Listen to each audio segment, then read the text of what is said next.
Like the problem that I had with the one from Monday, with like the editing, was that. Yeah. Yeah. Oh, we're live. Yeah, you got to go. Like, it's got to be pretty close to your face.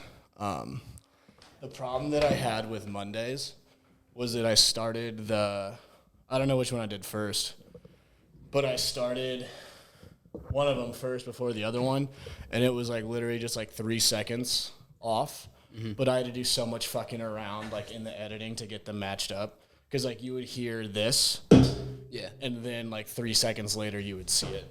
Oh, yeah. So it was just like a fuck around that I had to deal with. But yeah, dude, this is it. Thanks for coming, dude. Thank you. Cheers. I'm into this. Yeah. Right. Yeah. I bought all this shit, I don't know, March. You sent it. Yeah, full fucking send. I didn't want to half-ass it. No, that's fair. I wouldn't either.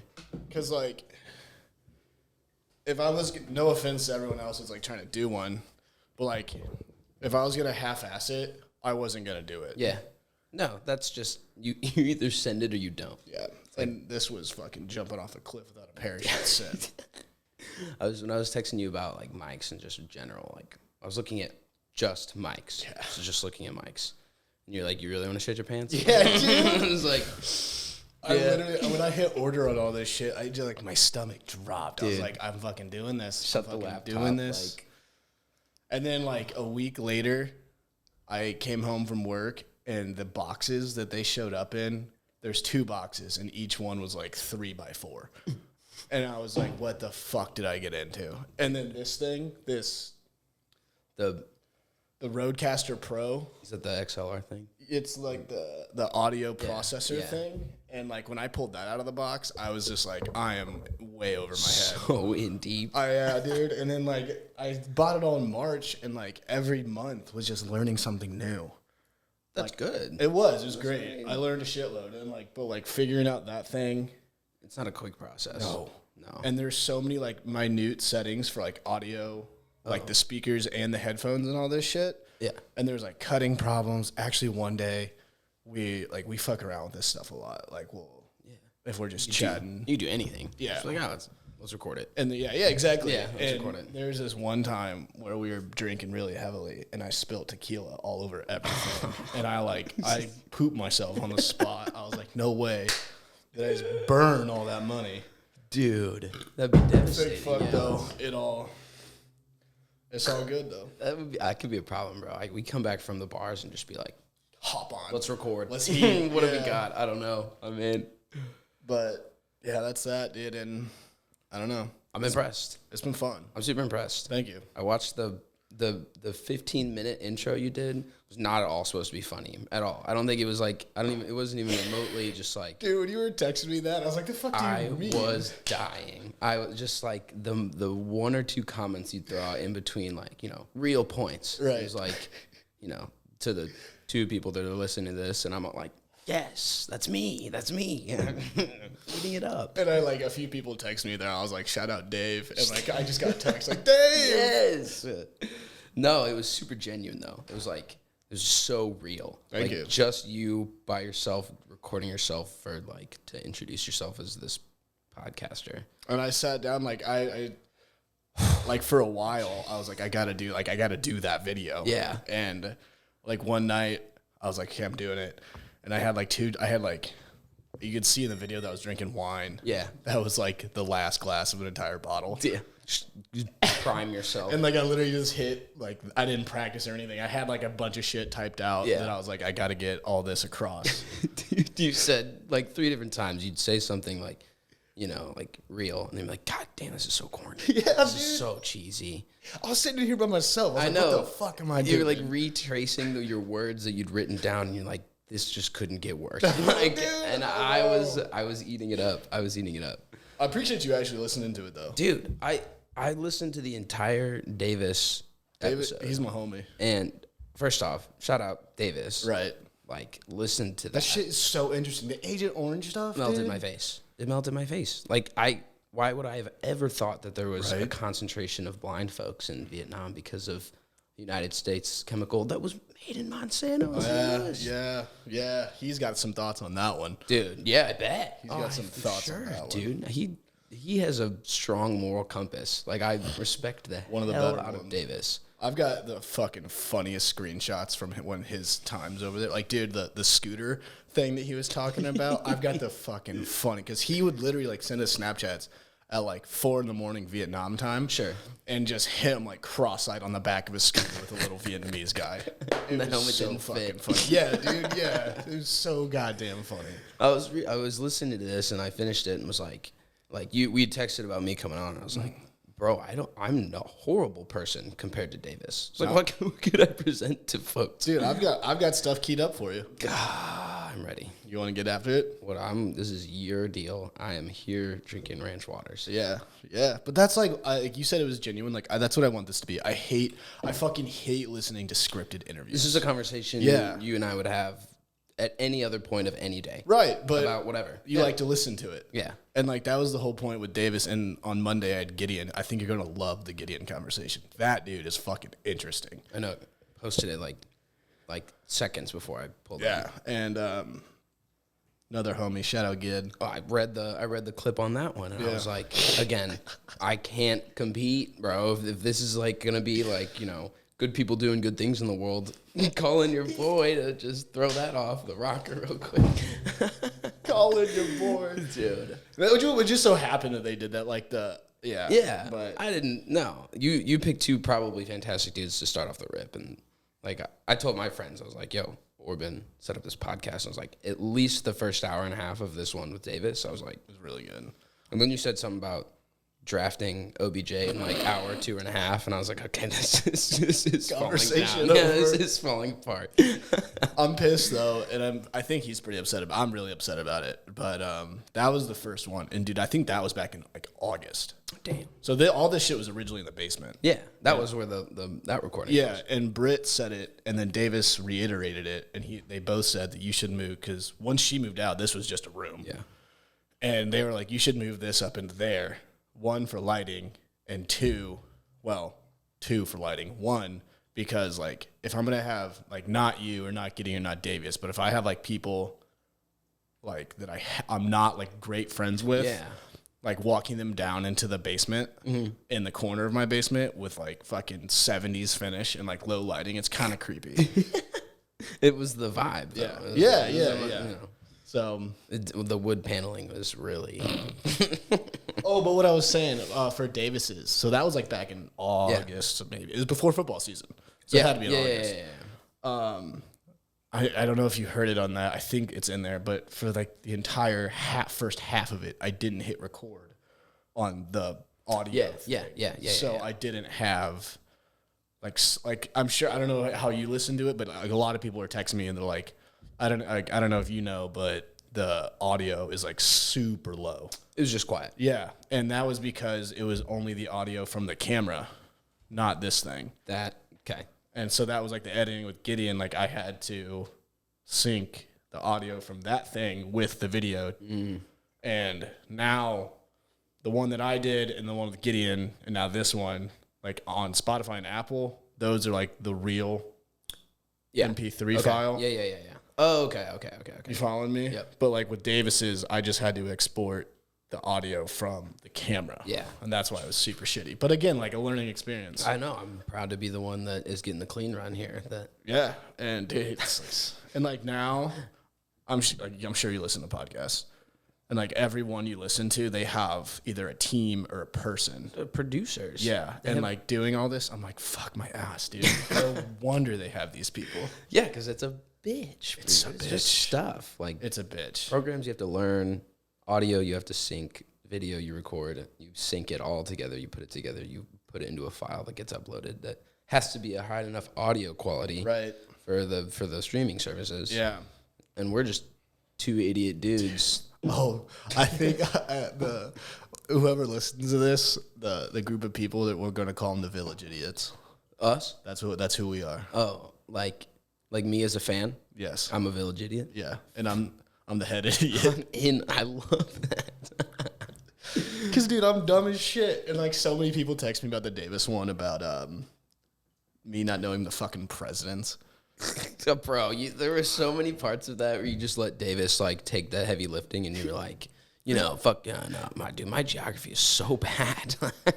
Because he would be talking about Vietnam, and like I was like, I don't know where the fuck Vietnam is. He pulled up Cambodia. He's like, I couldn't have pointed to Cambodia on a map if you told me I was gonna die. Oh, dude, it's always been asked. But that's why I wanted to get this monitor, because me and Davis didn't have the monitor. Well, and it makes a lot of sense to just be able to pull shit up. Right, and like, right, Yeah, that's better. and like with Gideon, like he was talking about shit, and same thing. I was like, I have no clue what you're talking about. No. Like I need to visualize. Yeah, absolutely. But you're thinking about doing one. I've got some buddies. Yeah. Yeah, we're it's already a podcast. Oh, the soccer one. Soccer one. Yeah. Where is that? What do you mean? Like I've seen the pictures, and it's like almost like a real studio. They did it in a studio. Like, so do they rent somewhere, or they build something? Which fuck that. Yeah. Yeah. Renting. Yeah. So like one of the other guys was just like not as committed, and none of us are like in it to make anything of it. We just want to fuck around and make a podcast. Right. That we think some people may listen to. So is there a podcast studio, or did someone buy all that shit? So we were renting that studio, or they were renting that studio, and then they established that this other guy didn't really want to do it, and they called me, and they were like, I was on a guest one time when one of them couldn't be there, and it was really fun, and we all did really well. But Yeah. we have just decided, like, all right, like, let's bite the bullet and record at someone's house. Right. And someone's got to just buy the stuff, so that way we can do it whenever we want. Like, if we want to do a quick podcast, like, you still want to do, like, 2 per month, basically. Like, Right. we're not trying to, like, be the content creators of all time, and That's just not want to drive some engagement and Right. throw something on a resume. And Right. If someone listens to it, someone listens to it. If not, you had fun. yeah, I'm from St. Louis, Missouri. I don't know shit about English soccer and European soccer. Like I can understand more than most, but Right. That's a thought that I've had, is that you haven't met Davis, have you? I don't know if I have. No. You've met Noah. Yes. Him and Dave are like, and my buddy Charlie, he lives up in Chicago though. They're like diehard soccer. Like the other sports don't even touch it. And I would love to get 3, including you, 3 of you 4, because we can only have 4. Yeah. And just hear you guys go on about soccer. I've gone out with Noah before. Yeah. And like He's my dog. Shout out Mosh. good dude. Good dude. Whenever we have a few drinks at a bar and we're together, it's like the front thing on our brains. Like we just have this audacity to start calling out each other's English soccer teams, Right. of which neither of us have actually even seen in person. So like that's the first thing. Like It's fandom though. 2 drinks and like I'm a passionate Spurs fan with You're just ripping Dortmund. Or Arsenal. You're probably ripping Arsenal. Man, I hate Arsenal. But like Charlie's an Arsenal fan, dude, they're just those fans. And Dave's a City fan. Yeah, dude. Fine. Whatever. I don't have any beef with them. But no one was a City fan in 2010, so... Actually, I should have asked him about that. That's a fun story. He's a City fan because to go to the Champions League final, maybe, when they were down like 3-0, 2-0 in like the last 90 minutes. This is like probably 12 years ago, something like that. Sure. It was, because they haven't won it like ever. Right? You're putting me on the spot on stats. They've won it. I think it was Aguero. Dude, Scores. the Aguero winning goal, it was the Premier League, it was the championship day. So when was that? It was like, I want to say 2010 or 2011. Yeah, so that was like, he just happened to be watching that game, and he like was like, holy fuck, I'm a City fan now. So, like, there's no playoffs in soccer. So, the last day, like, it's just all points-based. Right. Like, so whoever has the most points wins the championship. A win's like 3, a draw 3 points, draws 1, lost 0. So, the last day of the league is called Championship Sunday, and everyone plays at the exact same time. So, this specific year, I want to say it was Man United. Yeah, it was Man U and Man City. Maybe Liverpool was in that tango. And, like... Manchester City had to beat Brighton to get 3 points no matter what to win to win the league. Yeah. And Aguero scored It's like in the 95th minute or some shit. 96th minute goal, and like the broadcast on it is like Aguero, like it's iconic, dude. It's unbelievable. Yeah, 2012. It was like seconds left. QPR. Yeah. I don't know how YouTube and this audio shit works, so I'm just gonna Just you keep it off. But like the celebration on this, just like everyone's just streaking. You know. I mean, I can't believe that. But it like, you know, when you make your fandom based on impressions, right? Right. And what a fucking impression. Yeah, he's not from Manchester. Kind of a dope goal. I'm not from Tottenham. Right. Clint Dempsey played for Tottenham when I like same age around when I needed to like kind of hone in. Right. So Clint Dempsey was like the American GOAT. Like he was the coolest. Some dude from the sketchy suburbs of North Texas who. No shit, I didn't know that. He's a dog. That's awesome. He's a junkyard dog, and he goes to London and bags goals. He's a junkyard dog, dude. He's a legend. He's a savage. He has like 2 or 3 like rap songs out under the alias like Deuce. I don't even know. Can you say that? Natchitoches? Sure, Texas. Yeah, I think that's a real place. It's got. It's definitely a real place. I'm a PSG fan because when I went to school, everyone was soccer kids. Yeah, you got to commit at some point, right? And like I've always played FIFA, but like I never just watched soccer. And they were like, you got to have a team. I was like, oh, who? And someone's like, Ibra, and I was like, who's Ibra? Yeah, okay. And they pulled up an Ibra video, and the first goal was that fucking 45-yard bike in like the World Cup qualifier or whatever. And I was like, that's it. Shut the video down. It's over. I'm an Ibra guy. I'm a PSG guy. And that guy's just like absurd confidence and how he talks in third person. His like personality when he was playing for like Galaxy, like we were just being blessed with Ibra content. Like he's on like the Tonight Show with like Jimmy Fallon and like all this stuff. He was only there for like a year or two, right? Yeah, I think 2 years. But like and first goal he scores like a 37-yard screamer. Yeah. And like, dude, he's such a beast. It was so cool. It was so cool, but he's 40.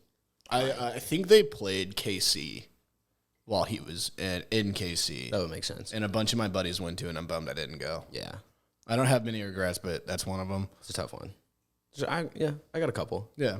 But I don't like fucking, Yeah. I'll give you my biggest regret. Let's hear it. Sports related, I think. Yeah. I've wilder ones for sure. I said I fucked up all the time. Dad, yeah, dude, absolutely. I mentioned to my mom, I was just like, Mom, I'm going on Jack's podcast. She's like, oh, what's it about? I was like, couldn't tell you. I don't know what it is. I'll let you know after. Yeah, I was like, I'm pretty sure he's got like some topics. And she's like, he's not going to like throw you under the bus and out you or anything. And she was like, Mom, what do you know? Yeah. Should have just called it the roast. Yeah. It's like, all right, here's all the list of things you had done wrong to me. Remember when you skeeted me when we were 15 out of $20? Remember when we rolled you out of the back of an Escalade or of an Explorer the night before the state championship? Dude, that was so fucking unreal. I'll never forget that. Drive. Dude. I tumbled out that bitch. Like, I wish you guys, like, obviously it's impossible, but I wish you guys could have seen it from my point of view. I wish we had a camera on the entire scenario because it was hysterical. Dude, like, I got in the car and like just me being me, I was like, drive. And like, I jumped in the car. Head first. I sat down and then the car moved. I like watched the car move and I was like, oh no. And then I just fucking. Yeah. I flew out, and someone was opening up the trunk. We were trying to leave Zach. We were just trying to leave Zach home right. and just drive to Taco Bell or something. Like, we weren't even, like, no one was even drinking. It was like we were getting food or some shit. Yeah, and Zach, we were trying to leave him. Zach's dumbass runs to the back of the car. You said drive. Joe punches the gas. That's right. Car moves forward. You didn't move. Zach opened the trunk at the exact same time. We thought we killed you. I just tumbled out, dude. I hit the ground. I was like, "What the fuck just happened?" You were like moaning. We were like, there was like a splatter of something like up the street, and we were like, "Oh my god!" We thought it was blood. Like we thought you bashed your head or something. Oh shit! I probably did get really lucky, dude. When you like started laughing on the ground, we were like, "Oh, bro, we were tweaking. Oh, thought we killed the starting tight end for CBC. I love that we all have that memory, but there's not a single piece of evidence of it. No. There's not a recording. There's not a phone call. There's not a Snapchat. And I wish there was. Yeah, there's a lot of things that I think are cool that aren't recorded, but that situation, that would have been pretty funny. That was unreal, dude. None of us are gonna ever forget that. Oh yeah, biggest regret, sports sense. Yeah.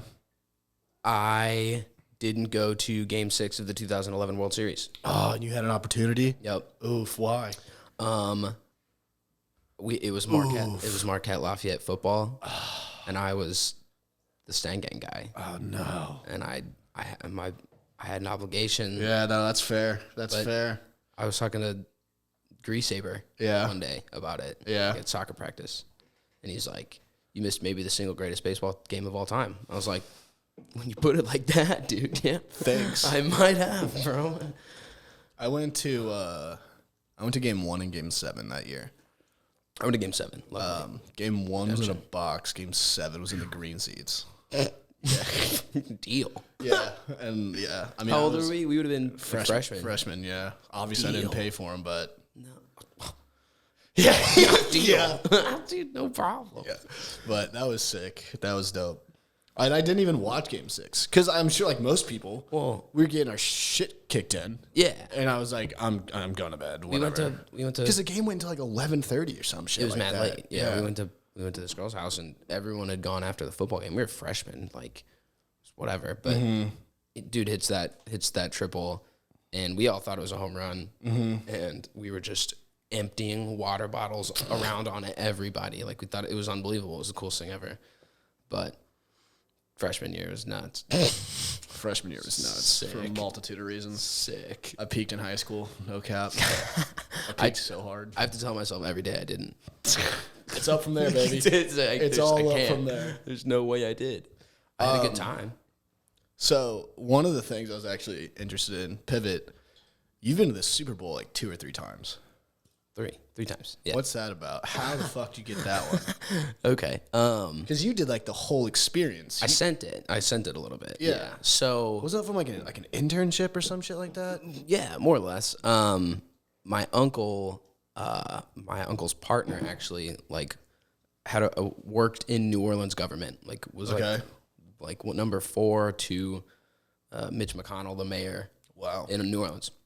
Unbelievable dude. Unbelievable family. Can pull the strings of anything, and is a really, really good guy, and knows the right people. Yeah, one of his good friends from college is the like vice president of the New Orleans Sports Commission. So he, in like 2000, more or less like built the first Super Bowl website. Your uncle's partner did this. My uncle's partner's friend. Okay, so keep going. Aunt Scott's best friend from college. Heard. He built the first Super Bowl. He built his first Super Bowl website for them. He built the first Super Bowl. like right when the internet was becoming a thing. Like .com boom. So, and it was in New Orleans, I believe.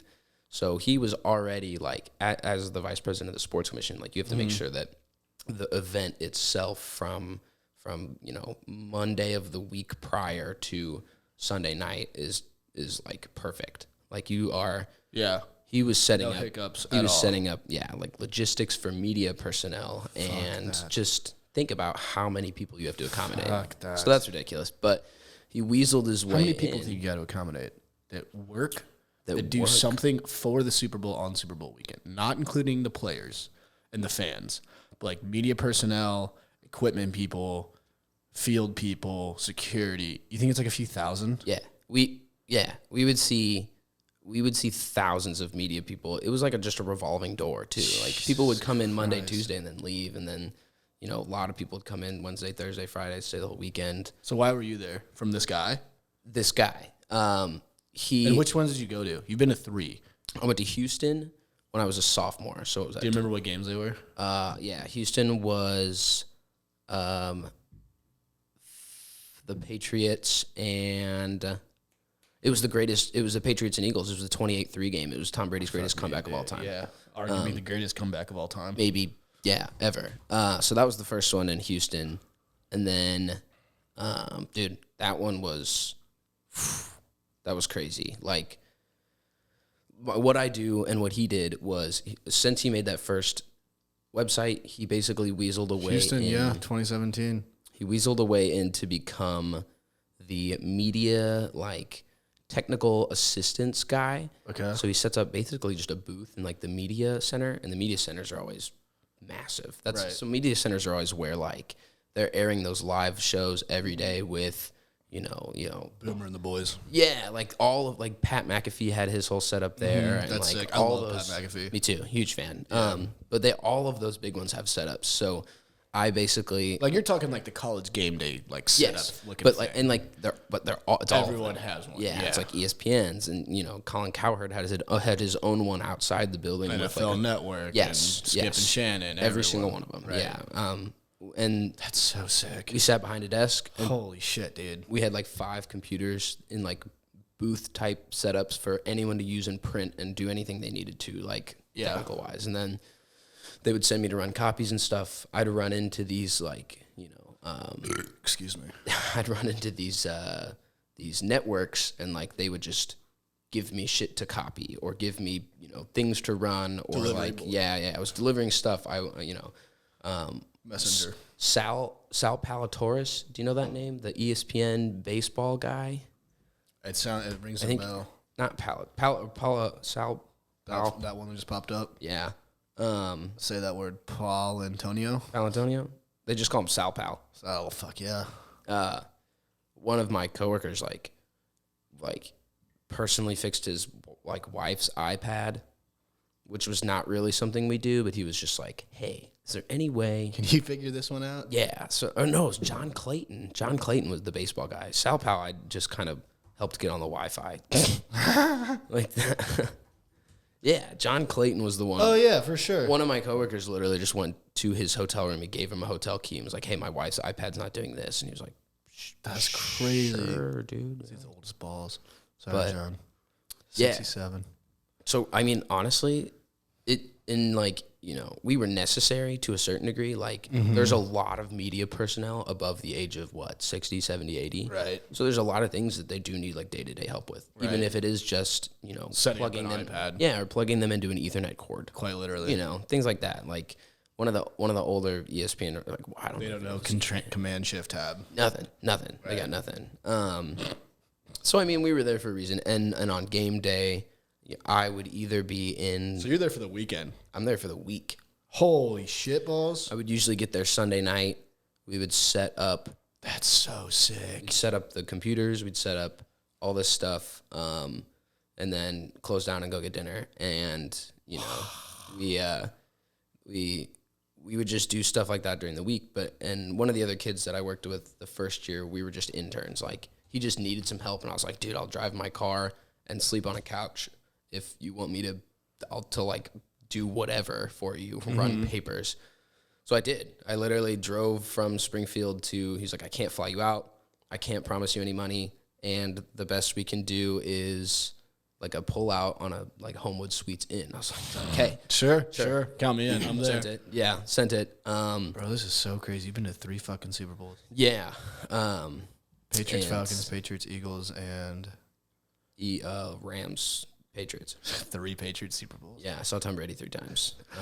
That's fucking crazy. Yeah, it was cool. We worked till 5 or 6, and then, it was just a small team of like 8 people or so, and there's just another kid and I that were the same age, and we would just mob. When we were in Houston, we were 20, so we had like fake IDs. Fuck yeah! And we went to a bar. And we were just trying to do something cool in Houston because, there wasn't a ton for us to do. We were 20 years old. Right. Both had our fake IDs taken somewhere. We were just nothing. We just were like, whatever, dude, I'm in Houston. It wasn't the end of the world. We were just like, move on, whatever. Yeah. But, no, it was cool. It's Minneapolis was cold as shit. Freezing. Like, which one was in Minneapolis? This one? No, that was Mercedes-Benz. Mercedes. That's ATL. It was down. This one? Yeah. US Bank Stadium? Yeah. Is that the Viking Stadium? Yeah, that gorgeous. thing's sick. It was amazing. It was cool. It did not get over 23 degrees like the whole week. Fuck it. Bro, that is so many people. It was nuts. They're nuts. They're like, most of these photos I take are like the only time that I have available, and they're almost always after the halftime show. So, like, you see smoke in this one. Yeah, I was curious about that. You see this line of people, speakers and shit moving off. People over that here. one might have been pregame, actually, but the productions and just the things, same with that one, the smoke. And on the last one, I have a theory that if you just show a badge and act like you belong, nobody questions anything. Really? And it works. I promise you it works. I'm totally sneaking into the Super Bowl. Yeah, I've got these. Oh, bro. I posted a picture the first time of my, like, Super Bowl credentials. I was gassed. Why would I not? I put it on my Snap story. And someone was like, yo. Don't do that. You can't do that. Oh, no. Like, because someone can just yop it. Easily replicate it. Like, damn. Easily. And they're not like, the only time it gets scanned is, like, going into the game. Every other time you're just like. Right. So the last at Mercedes-Benz, I had a down hour. I went to go run something for somebody. I picked up some lunch, and, like, no one needed me. So I just walked over to the stadium and was, like, following workers, like, just people that are going in. People, like, I found a kind of a back entrance, like the tunnel, kind of showed them my badge. Okay. Didn't even need to do that, man. I did a whole lap on, like, the bottom concourse level around Mercedes-Benz. And it was just speakers. Damn. Like, speakers and speakers and speakers and speakers, like, the whole way around. Like, the equipment they have, like. It's mad. Nuts. I stayed one time in Houston. The first night he had a hotel on Points or something. He was like, yeah, stay at this Marriott outside of Houston and then drive in the next day and meet us. I was like, cool. And I had a specific Marriott key. And then we went to Houston, and downtown they had, like, got this brand new gorgeous Marriott with like rooftop pools and, like, bar access. We walked in, it was brand new. We were going to go look at it first night. They're like, sorry, you need a key. And I was like, wait a second. I pulled out my wallet, and I had the old Marriott key, and I just flashed it to her. She's like, yeah, going up. No way. So we had a drink on the top of this Marriott. That's fucking sweet. Just next to the pool bar. And definition of skeeting, why? We just flash the badge, dude. If you have enough confidence, you can get anywhere. For sure. You can get anywhere. Confidence gets you everywhere. Yeah. What'd you get from all this? What'd you take away from all of it? Well, hold on. Which one was the dopest? Which stadium is the coolest, and which one was the coolest to be at?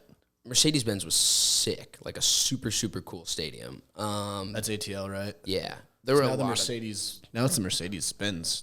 No, that's the Superdome. Oh, is it? Yeah, it's the arena. Mercedes-Benz, yeah. It's the yeah. Dude, yeah, this thing's fucking sweet. It's a spaceship. Yeah. Speaking of the Raider Stadium. It's a literal spaceship. Which one was the coolest? This one? Definitely the coolest. It was the newest too at the time, so I think it was like a year-ish old. I literally think that's why it was posted there. Yeah. US Bank Stadium was unbelievable, but the fact that I was walking inside and outside of the stadium during the game constantly, and it being, like, frostbitingly cold, totally ruined the whole perception. Fuck that. Minneapolis is a cool city too. Like, I've heard. I really want to go. Yeah, we went out twice. There was a Missouri State group even That's dope. that was there, and, like, I met them for drinks, which was cool. Like, I did a lot of stuff solo, which like Davis is like you learn a lot about yourself. Sure, you learn a for lot sure. about I yourself. loved it. I saw a movie by myself a few weeks ago. Good for you. Yeah. Which movie? Venom. It sucked. Yeah. Yeah, it's horrible. To see that. Yeah. Whatever.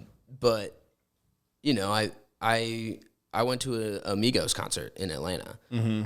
Totally. While you were there? Totally by myself. That's incredible. It was a sick little lineup, actually. It was in the Verizon basketball arena, which is the Hawks, which is like oh, that's sick. The Mercedes-Benz, the Verizon, and the media center that we were working at. So is that what this is right here? Yes, they're next. So, and then next to that, like just to the left of both of those is the media center. So, which was like my day-to-day, like where I was at. I don't know if I'm gonna find that. It sucked, but what'd you take away from all that? Did you learn anything from that? I learned that I would rather be doing business in the game than be at the game. Yeah, definitely. No shit. It's like, why? I got back. That's interesting. I almost didn't have this as a takeaway until I got back. We went to Will Camden's for a Super Bowl party. It was my first Super Bowl that I hadn't been at in 3 years. Oh, so you went back to back to back. 3, yeah. And like Wow. absolutely ruined how I view the Super Bowl because I was like, you know, our biggest day of work was Super Bowl Sunday. Like Right. we would all have a really good time up until then. And like Saturday, we really didn't do too much work. No one really did. Like we would, you know, get after it Friday.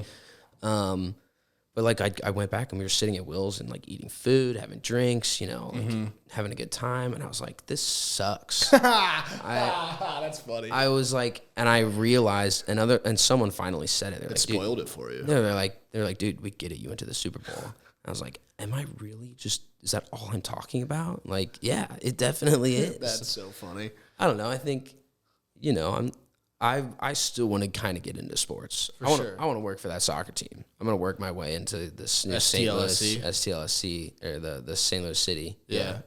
They need me. Yeah. They fucking do. But, you know, we'll cross that bridge when it gets there. But That would be sick, dude. yeah, I think that'd be really cool. Like Would you want to do media? I don't know if I would want to, but I think I'd like volunteer myself to. Yeah. I've sent them. I've got to pivot. Keep going. I've berated them with my resume. Really? And I've sent DMs on Twitter. I've sent DMs on Instagram. Like for any position, or you're like, Yes, I'm like, I need to just have a conversation with someone. right? It's like I need to sell myself in a elevator pitch because I know you need me. And, you know, I'm just uber confident in the fact that I would do whatever they needed me to do well. Good for you. But I don't feel that way about anything else. Dude, that'd be sick though. I think it'd be cool. Like, No, that'd be so dope. they've got a sponsorship check. My career, my major was entertainment management. I didn't know So that. that's why this was like Okay. right in line. Okay. Yeah. Full circle. This real estate gig is Yeah. dead. It's a side step. It's dead. It's a side step. It's a job that I needed out of college. Yep. Like, Nope. Heard that. Heard that. But yeah, so like I've done sponsorships. Like I procured tickets for this St. Springfield Ice Bears hockey team and like helped set up the giveaway for that night. And So you've dabbled in quite a bit then. I've dabbled in some event stuff. Okay. Yeah. My resume up until this year, because I have to adjust it to be a real estate professional, was like, you know, experienced events coordinator and facilitator. Like I love organizing like events. I love hosting. I love like Were you? Did you have a position in your fraternity, brotherhood chair, which is? tailgates, Oh fuck yeah, that's right up your alley. brotherhood events. Hell like yeah. I would throw like, you know, I actually got removed from the position junior year or because of why did I get removed? So I got removed from the position for something. so I didn't I got our fraternity put on probation. I didn't quite take my job to the full responsibility. But like we threw the best tailgates Theta Chi Missouri State's ever seen. That's like, sick. We changed everything. We've like had a system locked in and in place, and we had Fluidity. You know, That's the 'cause of you. fluidity. Yeah, we called ourselves Grill Team 6. Oh my god, I would to that one. I would wake up at 7 a.m. Most likely, I'm going to choose you again on that, but Going behind you. I'd wake up at like 7 a.m. and go to the 6 guys that, you know, were down to do this and help me, and like we'd buy the food the prior day and all this stuff. And I'd just bring my little Bluetooth speaker and play Juicy J and be like, all right, Let's do this. like I'd give him an hour. It's like we gotta Fuck get moving yeah. by 8, get in the truck, load the truck by 8:30. God damn. On site at 9, grill started by 10, food's ready at 11. That's Like, incredible. It was just fun. I don't know. It was like, I was our social chair, so I was organizing like the Yeah. formals and all that shit. Yeah. Everyone in my fraternity knows I was good at it, but financially savvy I was not. No. I spent all of the money, oh yeah, me too. more than probably whatever. But I enjoyed that shit too. I thought it was fun. I think even just like, Because when people have a good time, like selfishly, like people having a good time, and you feel really good about I yourself. feel great. You're like, this is awesome. I did this. Yeah, when someone tells you like, hey man, the food at this tailgate's great, I was like, thank you. Yeah. Thanks. Like Thanks for acknowledging. all it. I really did was throw frozen chicken wings on a charcoal grill. But we had the fire sauce. Yeah, we had yeah, the you hooked it up. sauces, we had, you know, napkins. You did it. Yeah, we did it. You did it. And we didn't even like we blew our budget out of the water. Fuck yeah. I I went a good with time though. I I'm went not with some stingy. I went with some like my like pledge dad and his like one of our like really good buddies really at this point. So when I was a sophomore, they were seniors. And we went on the first one, and they're like, we'll run you through this first purchase, like at Sam's of stuff you'll need. And we spent like $250, $300. And we got back, and I was like, hey, well, what was my budget for the semester? And they're like, doesn't matter. I was like, okay, well, I need to figure out and ask someone. I asked somebody who wasn't the treasurer. I was like, what's my budget? And they're like, dude, it's like $800. I was like, how many tailgates? I definitely... Are you missing a zero on that one? I definitely spent like $1,600, swiped the card, gave the card back to the treasurer. This is your problem now. No, I was never my issue. Yeah. But everyone had a hell of a time. Yeah, and then our fraternity was like $45,000 in debt. Yeah. Maybe it was, mostly dues. I had to get a few loans. Dude. I get a few loans. That college fraternity shit is... I love doing it, and I'm glad I did it, but like, it's fucking expensive. Dude, yeah, it's no joke. I don't think it's like paying for your friends. I don't actually believe that at all. I don't either. I think I learned a lot of life, like organizational skills and things that, even if it was just being stupid and setting up the tailgates, I had to get something done 2 days in advance and crunch time and make sure that, there was backups for, So I learned a lot that way, Paying for friends. I mean, personally, like as cheesy as it is, like your net worth is your network. Sure. And I think I got the most out of college from my fraternity experience and my friends that I have from it. Yeah. And I've got a good buddy, shout out May, who's about to be a doctor. I've got a few attorneys, a few lawyer buddies. Yeah. Some kids are going to be billionaire accountants. Like, my friends are... I'm a fucking nobody. My friends are shitheads compared to all that, including myself. But me too. Me too. But like all of us are 25. I'm thinking in the best terms, of course. Sure. I've got friends doing the same shit. Right. I've got buddies running banks. If I needed financial advice, right, I'd text my buddy, and he'd lay me down to the law of what I need to do in the next 6 months. But they keep you in check. Yeah. They'll kick a door in with you, but they keep you in check. Mm-hmm. Yeah, I saw Gabe knock a kid out once, but he's also who I want handling my 401k. Yeah, that's just pick your battles, man. Pick your battles. This is what it is. I was gonna. What was your pivot? You had a pivot. Yeah. It was going back to the soccer thing. Okay. And kind of in relation to this podcast, and one of the talking points I had is your Twitter game. Oh. And we've talked about it before, or you have said it to me before, that like it. I mean, quite literally, it's the age of content right now. And if you're not doing something, you're kind of behind. Yeah.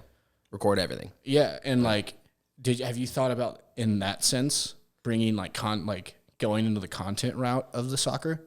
That was an idiotic sentence. Taking content and somehow providing content for the soccer team as a job. So I think there's always an avenue for that. Right. I think to do the business behind the content stuff, you just have to, like, I don't know, you have to care less. Right. Like, the admin of the Blues is not going to give two shits about the 7 tweets that he's going to send today. You know, like, for sure. Me on my personal brand is like, I deleted 3 tweets today. So I tweeted them, didn't like them, deleted them. Like, I want to shout your Twitter out, dude. Your Twitter is so goddamn funny. I try really hard. I audibly laugh. And I haven't sent a tweet in 4 days.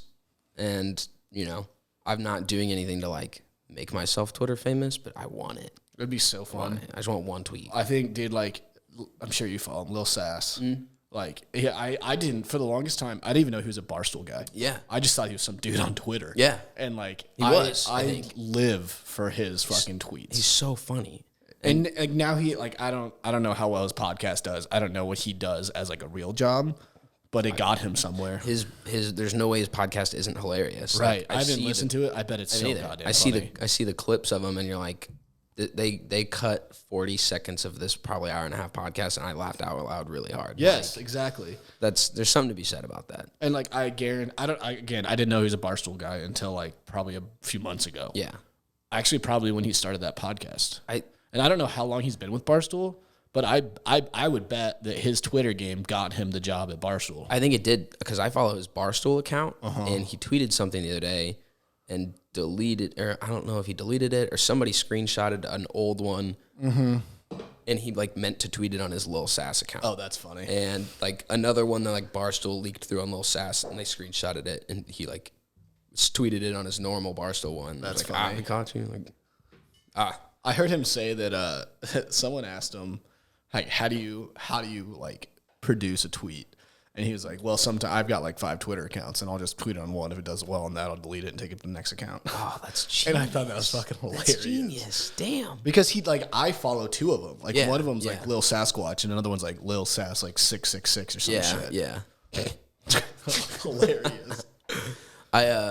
I've been like, But the age of content, you've talked about that. I've heard you say that a lot. the age of content, and like that, like my friends and I talk about it a lot, and the fact that we haven't like moved on it until like what we're doing literally right now is stupid. But I'm horrible at video games, bro. Horrible. I play them all the time. I love them. I'm ass. I've always been the worst. But why shouldn't I record myself playing them and put them out live? No reason not to. Someone might find that interesting. Right. And, like, you know, we had a really good like live stream Twitch idea when we were in college, and you know, all of our parents would have been really mad at us, and like it would have been just not good.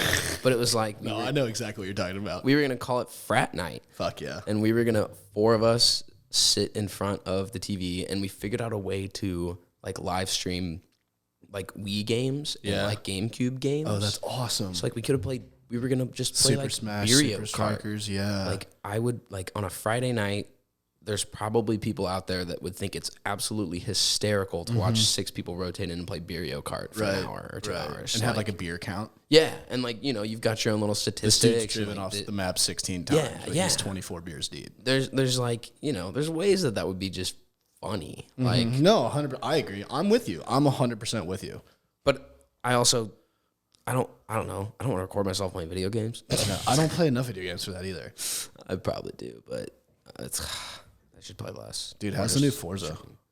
It's cool. It's cool. I fucking love Forza. I like the Horizons ones, like the open map ones. You like Motorsport better. I mean, I grew up on Gran Turismo. That game rips. So that game rips. It's a simulation. Yeah. Like it's a literal simulator. That's how Motorsport is. So like So I like Horizon, and I enjoy just ripping really fast cars through streets. Sending a Jeep 1,000 feet in the dude, air. Hilarious. Landing it, drifting around a church. I love rally racing. Yeah. That's why I like those games, because it's not just Need for Speed where you're just like ripping around like red lights. Yeah, no, because this new one's in like Mexico or something. It's dope. I had the previous one, the one that was in like Belgium or something. Germany, maybe. Something like that. Yeah. I had that one too. That one was dope. Yeah. But I had Motorsport 7. Okay. And I got Motorsport 7, and I thought I was getting Horizon. I didn't know there was a difference. Because I grew up on I actually had Forza Motorsport 3 for my 360. It came with it. Sick. But I grew up on Need for Speed. Yeah, same. And Most wanted Kevin Grass's Sunroom in first grade. Midnight Club Dub Edition. Yep. That's the GOAT for real. Burnout. Takedown. Dude. Yeah, I clowned on that one. Driving in the trucks. Bro. But I bought 7, and I thought it was Horizon. And then I started playing it, and I was like, oh, fuck. This is like, I literally, like, people were like, what is this game? I was like, dog, I don't think it's a game. No, it's a simulation. It was sick. And, like, I've talked about it with a few people. Once I get the big bucks, I'm for sure getting one of those racing simulators. One of the most forwarded, like, Instagram reels to me. I could pull up my Instagram right now, and I bet one of the first 3 or 4 is going to be those people, like, dude, literally, a simulator. I bet I know it. Like, there's, like, literally now that Forza's out, all my Instagram, like, half the reels and shit are these people with these, like, homemade, like, driving simulators. Oh, my God. And it looks so fucking cool. Oh, my God. I would not get up. No, oh, my God. I know. I need it. Are you getting Battlefield? Eventually. I think I'm going to get Battlefield. I'm just so many video games, and my attention span is so short. I also don't have the money for that. Xbox, you can game share. Do you know? Oh, that's sick. I think PlayStation has that. We just like log into each other's Xboxes. Like you can do it with like one person. So I'll text my buddy Dan tomorrow and be like, Forza or for Battlefront, $35. Sure, sounds good. That's dope. That's really cool. That's clutch. Like I'll buy FIFA, he'll buy COD, or like, So I've thought about the Twitch thing. I've got a buddy, shout out Bean, that does. He's a really good DJ. Bean, you're a really good DJ. He'll like on Friday and Saturday nights. He lives in Springfield, actually. Okay. And like just is, well, actually, he might live in Lebanon or Springfield. Sorry, Bean. I always get it confused. I think he lives in Springfield. And he just, like, does, like, there's just not much going on. And, like, so, but it's awesome because on, like, Friday and Saturday nights, he'll do a live DJ stream for, like, 2 or 3 hours. And that's just, like, our pregame music. And it's sick. Love that. It's awesome. Grimes had a guy that was doing that. Yeah, and he'll, like, I don't know. There's probably, like, 15 of us that, like, regularly will hop on and listen to it. And, like, all of us will just be chatting up. It's awesome. You chirp on and, like, it'll come up on their screen and be like, yo, Joe. Yeah, dude. He gets so pumped for it. Bro. Like, yes, I love it. Yeah. Like, no, I think that's cool. But he hopped in, like, the age of content. He was like, I got to start doing something. Especially as a DJ, and especially during COVID. So like, Joe and I would kick it a lot, and his buddy was just live all the time because he's not spinning at clubs. Like, he's not spinning in live places. So, you know, and it's the same thing for everything, even, like, Twitter, too. Like, you can jump back into Twitter. It's just content. Like, it's just content. I started a burner account. Fuck yeah, you did. All of my friends have burner accounts. That's hilarious. And that's so fucking funny. And I'd love to have one of those. Make one. They're a joke. It's so easy. It's literally just making another email. Dude, I don't even have a different email. It's still just like if someone really wanted to find me, they could probably find this burner. Like but I'm not, rash on it. Right. I'm like working my way into like I'm infiltrating British soccer Twitter. Oh, that's awesome. And like now people are respecting my opinion as like sure. So I'm validating myself with these like dudes that live down the street from the stadium. So I'm like, you see like 70 likes, like I'm fucking real, dude. Yeah, I have like 30 followers, and I had a response tweet. It's just content. So I'm just like popping off stupid thoughts about stupid things. But like, one of them hits. If it's that easy, why not? Right? Why not? When it's your personal account, like I doubt myself, and I don't want to portray like, I don't want to be negative on Twitter. But sometimes negativity is hilarious. It's so fucking funny, dude. Like self-depreciating humor is great, but you need it. But I can't be my shtick. Right. No, all my friends have burners, and I love Twitter. I think Twitter's the elite. It is so elite. I prefer it over fuck this meta shit. Yeah, I prefer Twitter over Instagram. Oh yeah. I deleted Instagram, like just the app, off my phone for months. I just didn't think about it. It was great. I don't even really remember why I downloaded it again. Someone was like, "Yeah, you gotta check out this." Okay. I guess. Send a video and like, dude, what do you mean you didn't see it? You're in the group. Like, and it's so funny because now on Instagram, if you like follow meme pages or anything, everything is just taken from Twitter. Yeah. All of it. It always has been. Like it's a screenshot of a freaking tweet I saw 3 days ago. Right. Exactly. Right? Yeah. Like someone will send me something. I'm like, it's great. If you're on Twitter, you already had this laugh. Like, you better be sending me a video that I haven't seen. Yeah, dude. Nah, miss me with Instagram. Miss me with Meta. Metaverse, dude. I'm in on it. No, I'm in on it. I'm so in on it. Horrified. Fuck Facebook, but have you seen Ready Player One?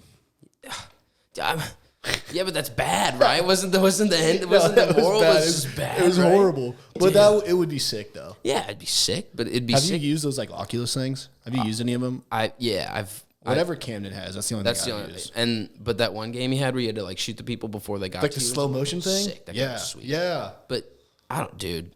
I think we're already in a metaverse. If you want to, I'll talk about that. I think so too. It's just I saw a video on Twitter. Like literally the shit I see on Twitter of like world officials and like what they're doing. I'm like, there's no way this is real. I saw it was a Google official account that just was like on their, like it was a Google map of the top of their headquarters, and they had some lady like laying out with like a sun thing on top of their like on their headquarters porch. Yeah. And then the video was a minute and a half, and it was just them scrolling out. And they scrolled out like past the Milky Way. Oh, I've seen some shit like that. Past like, and it just like the farthest photo we have of space is just like thousands of different billions of galaxies. Like the photo is like thousands. You can't even pan. Like it's endless. I think there's a few years ago there's something came out and it was the world's largest picture, and it was that. Something along the lines of that. And the picture alone was like 15 gigabytes. You can't fathom that. No. Like, I told my coworker the other day, and a 3-hour video is 15 gigabytes. It's one photo. Yeah, dude. No, I'm. Whether you want to say it's a simulation or a different thing or a multiverse, I believe in all of it. I think there's a way higher probability. I think I feel that too. I feel like I'm not gonna like limit this to one scenario. This isn't just we're not just being played by another character. I believe this is all real. Yeah. Oh yeah. But this is happening. It's not us. Man, it's deep. There's just so much more. You want me to go even deeper? Fuck yeah. Have you heard my dream theory? Have I told you about this? Fuck me up. Yeah. So I think, and I like to believe that I believe in the multiverse for sure. Okay. For sure. Yeah. And like whether the multiverse is just all those other galaxies out there, and maybe those galaxies are just replicas of ours, whatever. Sure. Or however you want to take it. I feel that completely. I don't care. Yeah. I like to think, and I don't want to say the word reincarnation, but almost in reincarnation, like alternate reality. J.K. Rowling, Harry Potter. Yeah. Her She's a bitch, right? Her past, yeah, big bitch. Her past life, that was what she experienced. Oh. And like the creator of Pokemon. Oh. Like he's not creative, he's just remembering it all. Damn. And like I like to think that in our dreams, like you wake up and like you're like, God damn, that dream was so fucking real. Yeah. And it's so bizarre. I like to think that that's you. You were in out there. I like that a lot. Yeah. I've had so many, dude. I've got a. And you've experienced like glitches here and there. That's like you're like, wait a fucking minute. I'm a full believer that deja vu is a glitch. 100%, 100p. You have something like there have been so. I just got goosebumps, dude. I'm so in on this. There's been so many specific scenarios in my life. We're not even high. No, there's been so many scenarios where I've been like, I've done, said, and been here before. For sure. And it's not a mistake. Like I wasn't washed over by this feeling because just some weird human reaction. Right. This is an event. Because people like to explain deja vu as in like you've done a similar thing in a similar instance. I'm like, no, the fuck. I've done this exact thing. I've said this phrase to my buddy at this time at this location before. All literally same thing. All like, oh, look at the Falcon Stadium. This is deja vu. Yeah. Like all continue the sentence. Saying, Yeah. I'm like, Yeah. Oh God, I've done this before. Yeah. Yep. I've got a note page of my dreams. Do you really? I write them down sometimes. I knew a girl back in high school. I guess I still know her. I haven't talked to her since high school. She kept a dream journal. I hope she's still doing it. But when I knew her, so this was probably sophomore year of high school. So what were we, 15? Since she was like 7, every morning when she woke up, she would write down her dreams in a dream journal. And she had like 35 of these things. Damn, good for her. Yeah, I thought that was really cool. That's dope. Yeah. Mine are all just stupid, not like real stories, but I mean, maybe hers weren't either, but like I think it's really cool you can. This is one dream. Oh my God, isn't that so crazy how you wake up and you remember it so vividly? Yeah, like the ones that I write down are the ones where I woke up and I was like, it's fresh. Like I know what happened. Sometimes that'll be my first text of the day. Like I'm sure you have group chats with your buddies. Yeah, and like my roommates from college, like. They might have been up for an hour and like I haven't said anything. And as soon as I wake up, I just type a paragraph. I'm like, guys, this is my dream. It was crazy. I have a theory that, well, I mean, it's not really a theory. I have a thing about me that if you were in my dream, unless it's like a really weird sense, if you were in my dream, you 100% deserve to know about it. And that's good. I kind of like that. I've texted people that I haven't talked to in years before that were just like, hey, totally not a weird thing. Just a heads, like I just feel like you should know, like it was so vivid. Checking in, it's like, oh, everything's well. But we also robbed Matthew McConaughey and drove AMGs out of his garage. Like, that's incredible. That was the one I remember the most. But so like the whole thing, like same thing. Like, if you're in my dream, that means somewhere else we're hanging out doing that shit. I love it. Yeah, I like that a lot. And you can call that crazy. Like, okay. It's fun to think about. Well, it's like the same thing as deja vu. No one really knows what dreams are. No one knows what conscience is. No one knows what dreams are. No, it's really like dreams are like they can tell you what happens in your brain, right? But there's no rhyme or reason. They know there's chemical reactions. There's no rhyme or reason as to what is happening or why. Yeah. Nah, it's the same thing with deja vu. They can tell you what it is, what it feels like. Can't tell you why. And like that, like going like to the Pokemon thing. I love that. People are like, that's ridiculous. I'm like, yeah, but it's fun. Like that J.K. Rowling thing. Yeah, she might have wizard. been Hermione, she literally just might have been someone at the school. Yeah. And she, in this life, again, I don't want to play with the word reincarnation. She's probably a fucking Hufflepuff. Yeah, Sucked. Yeah. She's a bitch though. I don't hate reincarnation. Here's another thing. Yeah. I don't think any religion's wrong. I don't either. I don't feel that I have the grounds to be like, no, it's a great idea. Stupid. No, it's literally your beliefs. Yeah. Me, and like I don't want to offend anybody, but like I'm not going to call any religion stupid. But me shitting on your religion is just like someone shitting on what I just said. Yeah. It's like, okay, like I have no reason to shit on your belief because I have different ones. No, and there's no like I think what is it it's Hindu that you actually that's their reincarnation. Like Is it? Yeah, and like I think the cow is sacred in some degree, so that's why they don't eat cows and whatnot. But like that's the goal of how you be reincarnated. Like I see. I think the concept of being reincarnated in a middle class suburban white family's dog would be maybe the best thing ever. Yeah. Oh well, yeah. Golden Retriever in West County, dude, for sure. That's 100% life. That's piss anywhere you want, shit anywhere you want, getting fed like a king, getting pet, getting to go play at the park. Right. Come home, sleep. I'm so about it. I think it's like, and I mean, again, religion. We don't have to get into this, but like heaven and hell. Like I think it's fun. Like you can call it heaven. I think it's fun to think that. Like, let's say you didn't get this draw in this life. Sure. Your next life, shit, maybe you're flying on Charizard. Yeah. Right? Like, that's how I love to look at it. Dude, no, I love that. I was always religious, right? Like I went to Catholic grade school. I went to Catholic high school. My parents, and I appreciate them for that. And I'm a better person, I think, for it. Right. Like, there's a lot of things that I take beliefs, still from the core beliefs in any religion are good values. I want to raise my kids in a church. Yeah. You know, like I think that's just good. But it's not. I'm not going to drill them on the flipping Bible and be like, when did this happen? You know, like the kind of person you are is not indicative of your church attendance. And I think that's what most religion is built off of. Right. Which is good. I actually I don't read, but I let's change that. Then. Let's flip that one up. I read this book called A Brief History of Sapiens, A Brief History of Humankind. So you skipped the cool books you could have started with and went balls deep into. Well, I tried it. Have you heard of 75 Hard? Oh yeah, I failed it miserably, but I read for like 60 days straight. That's good. And this book is essentially Sapiens. A Brief History of Humans. So this book is like a fucking textbook, dude. It's like 450, maybe 550 pages long, and it's just a history book. It's literally the history of humans. And like chapter 1 is like 600,000 years ago. Okay. And a blah, I think blah, I have heard of this. Blah, blah, blah, blah, blah, whatever. This is a super well-known book. Yes, it is. This author, Yuval Harari, he's got another one that I want to read. It's a History of Tomorrow.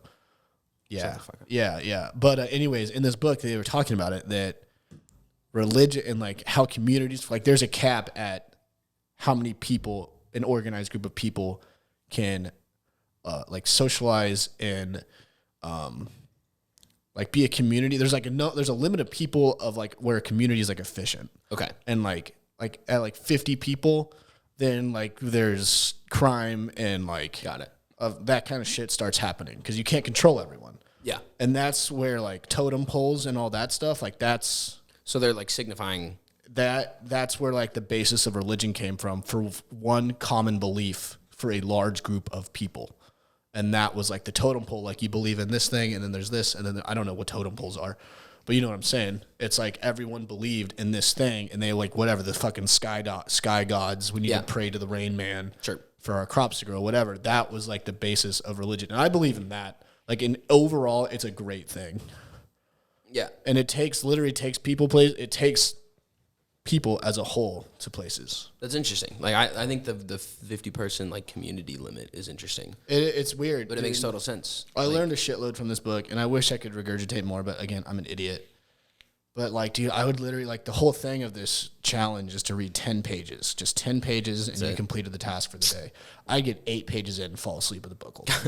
That's what I do. I'm reading a book right now, and I've been reading it for like way too long, and I'm halfway through it, and it's good. It's a good book. It's just not what I want to be reading, but I'm not a quitter, and I don't want to like read half of a book and then not finish it. Right. It's like a movie at that point. But I wish I could find the images from this shit. Dude, it's so interesting. And like, it's funny because I read this book and then just like people would come over and be like, oh my God, I've read that. I'm like, wow, that's weird. You want to talk about it? Because I need to unload here. How much more did you remember than me? So we're not taking a test. But it was cool. It was really cool. I got a lot out of it. I like learned history. a lot from it. I like history. So that was one thing. Is like I wanted to read it because in my first C in school, I don't believe in school. We can get into that too. But my first C in school was back in grade school, and it was in history, and it was just so fucking boring, dude. Because it was just like memorizing names and dates. But I appreciated like the events, and like the test. They're like, what happened on fucking April 14th of 1784. It's like, who fucking cares? Yeah. What did happen? That was important. Yeah, Like, exactly. That's what matters. But like, I appreciate history and like learning shit like this, like because this was just like an overall view of history as a whole, general human history. Yeah, right. Not individual battles of World War II. Yeah. You know? And those are sick too. Yeah, don't get me wrong, but like how it was taught, I could not fucking stand it. No. And you just couldn't get me to do it because I was like, I want to learn the event. I don't want to learn the date that it happened. I was gonna say, the hard thing I think about history is like, how are you supposed to test somebody? Like, well, papers. Right. Cool. Papers are great. Let's have a conversation and see how well you think I know about it. I think that's... Yeah, because like I can understand the topic and I can give you what happened, but like if you're going to fail me my test because I was off by 3 digits on a date. Yeah. Eat my balls. School. Yeah, I think it's all a scam. College. I think college is a scam. I've got some. Yeah. I think I talk about this one a lot actually. I think homework is bullshit. I think homework's bullshit. I think the grading. I don't want to say that it should be a what's the word? Pass fail. I don't think it should be participation. Okay. But I don't think that giving kids flying colors because they can memorize shit is a good way to do things. Yeah. Oh, yeah. And I think this is all going to come to fruition. I think so, too. I think it's happening now more so than it's been. And don't get me wrong, college, like my experience from college, I would not trade for the world. Mm-hmm. But I don't, like, what you can learn now on YouTube or fucking... Like what are those sites? Like those aren't like Masterclass. Yeah, Udemy. Yeah, Masterclass. Like what you can get from those. And like fucking COVID, colleges were still charging people $50K a year to just learn online. Dude. Are you shitting me? I would have died. Don't get me wrong. If I'm getting surgery, if I'm getting heart surgery, you best believe that I need that dude to have fucking 14 years of schooling. Yes. And same way if a dude's fucking defending me in court for whatever. You're handling my 401k. Yep. I want you to have gone through 4 years of finance classes. Right. Exactly. But that's like 4 years of finance classes. Do you know what you and I both could have done without going to college? Our current jobs. Right. Right. I hate it. Actually, my first job, my software job, I actually got lunch. Shout out Trav. I got lunch with him today. We started at the same gig the fall after I graduated, and he got his associates his final senior year of high school, didn't go to college, and got the same job I did. He was 18. And now he's been promoted like 3 or 4 times. Yeah. And I'm like, yeah, you didn't need college. And some people don't. And I hate that people are like forced to think. So I think the thing that I take from college and why I will probably push my kid to go to college is the life lessons I learned. 100%. Like, that's what I'm saying. 100%. I learned how to be on my own. Yep. I learned how to cook chicken out of a pan. How to meet people, how to converse, how to socialize. I'm learning about engagement with, different school groups. To take responsibility. Yeah. I think those things are, like, you can't replicate that. No, it's invaluable. That shit's invaluable. If I don't go to college, I probably go to, like local school. Right. Just do 2 years, get a job. I'm probably still home. I probably am still not cooking. Right. Probably like... I'm never going to be awkward. There's just no scenario where I'm going to be awkward. But you're an extrovert. Yeah, I'm an extrovert as fuck. As much as they come. When I lack social interaction, I go nuts. So I did not do good during COVID. I don't know if I did either. I drank too much. I drank too much too. I think everybody did. I don't know if I developed like a habit. Like we came from colleges where we drank a lot. Like that, we're just 25-year-old But like, dudes. look at any of like your parents or any of your parents' friends. Like a lot of people have a drink a night. Yeah. And like, sue me if I have a glass of red with my dinner. Yeah.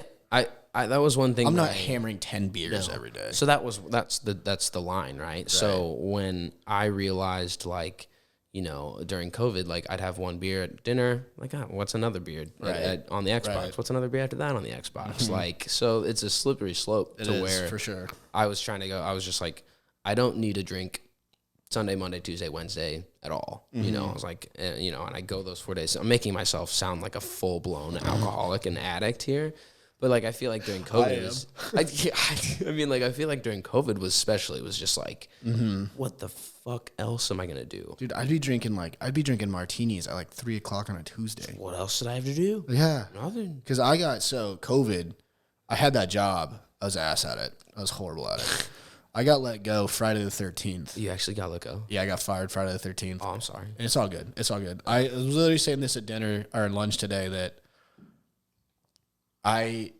it sucked when it happened, and I have no bad blood towards that company. I fully support them, love all of them, but it's like been the best thing to happen to me for sure. Yeah.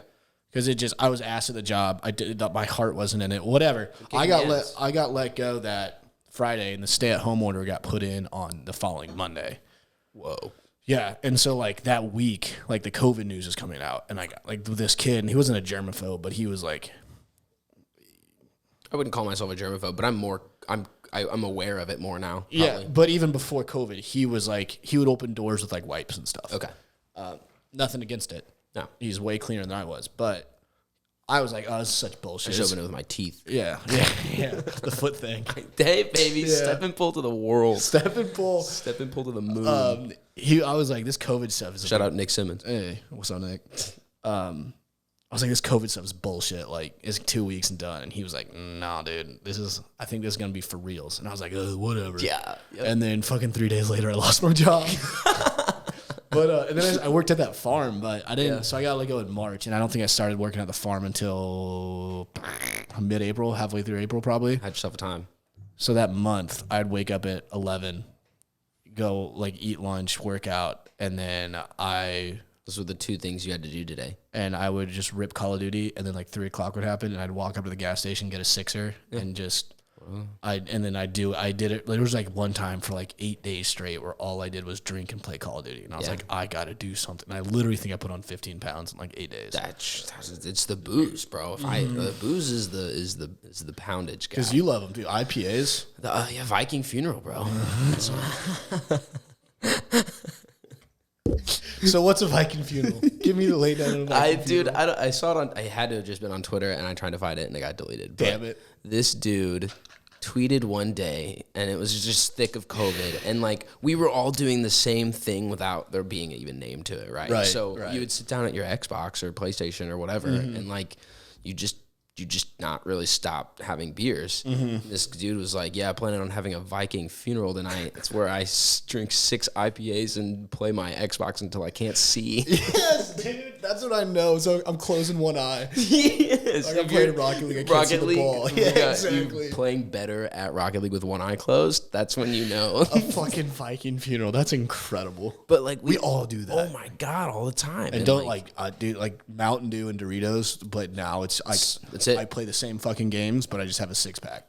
I talked to or a bottle of wine. I talked to like the guys that I played, you know, like Black Ops with when we were in like 8th grade, like Joey, Kevin, those guys, and I'm like, I texted Joey and Kevin was like, yo, like, are we gonna fucking buy Call of Duty and like run it up with the boys? And Joey's like, I'm gonna buy so much Mountain Dew and so many Doritos, and we're gonna play until zombies until like 3 a.m. And I was like, that's cool. It's gonna be IPAs now and you know Oreos or something. And did you get the new one?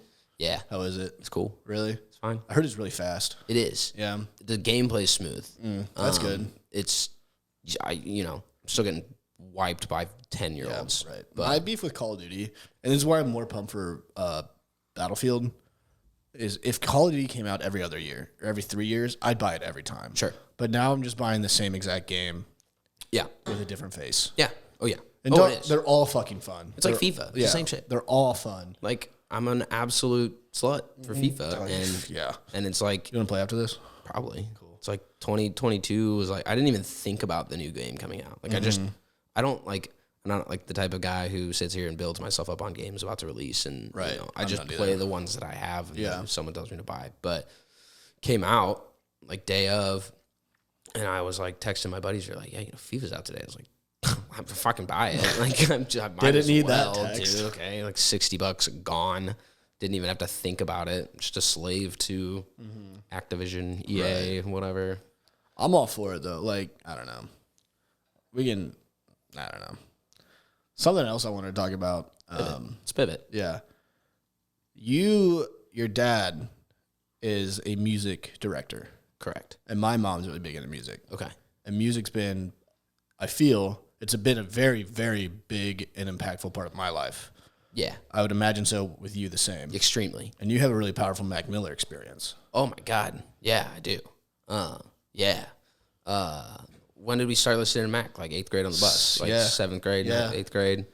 I was burning CDs for 8th grade graduation is all Mac Miller. Dat Piff, baby. Yeah. I was just Yeah. ripping stuff off Dat Piff because I could. and LimeWire. It was freaking free and it was awesome. That Mac Miller experience was nuts. We were let's see, I don't even know where to start. We're all diehard Mac guys. Like all my friends from college, even like everyone I know personally is like Who isn't? who's a huge Mac fan. And we were all Rest in in power. and goddamn, yeah. And he had a concert October like 2018 or so, and it was the Divine Feminine tour. So it was that album, and there was a concert at the pageant in St. Louis on a Sunday night, and we were like, we absolutely have to go to this. Travis Gall worked for a hotel company at the time, so he would just get the plug on like Homewood Suites and stuff. This is a good ass album. Yeah, it was. It was it was his first like full blown musical album, right? Like so everything up until this was just rap album. Damn. And he always would flirt with stuff, but like this one, like man's on the keys. Yeah. He's got Ty Dolla throwing down like bass lines. He's fucking talented. Talented. And everyone respects Mac. Oh my God. So he had a concert in St. Louis. We were in Springfield, and Travis got this hotel. We went in for the weekend, made a thing out of it. My grandma was doing pretty poor at the time. And like it had been for a while. We were all kind of aware, you know, she'd had like a blood cancer. It wasn't an if, it was a when. It was a win. And, you know, Sorry. it's okay. She lived a great life, and Gramps is freaking kicking.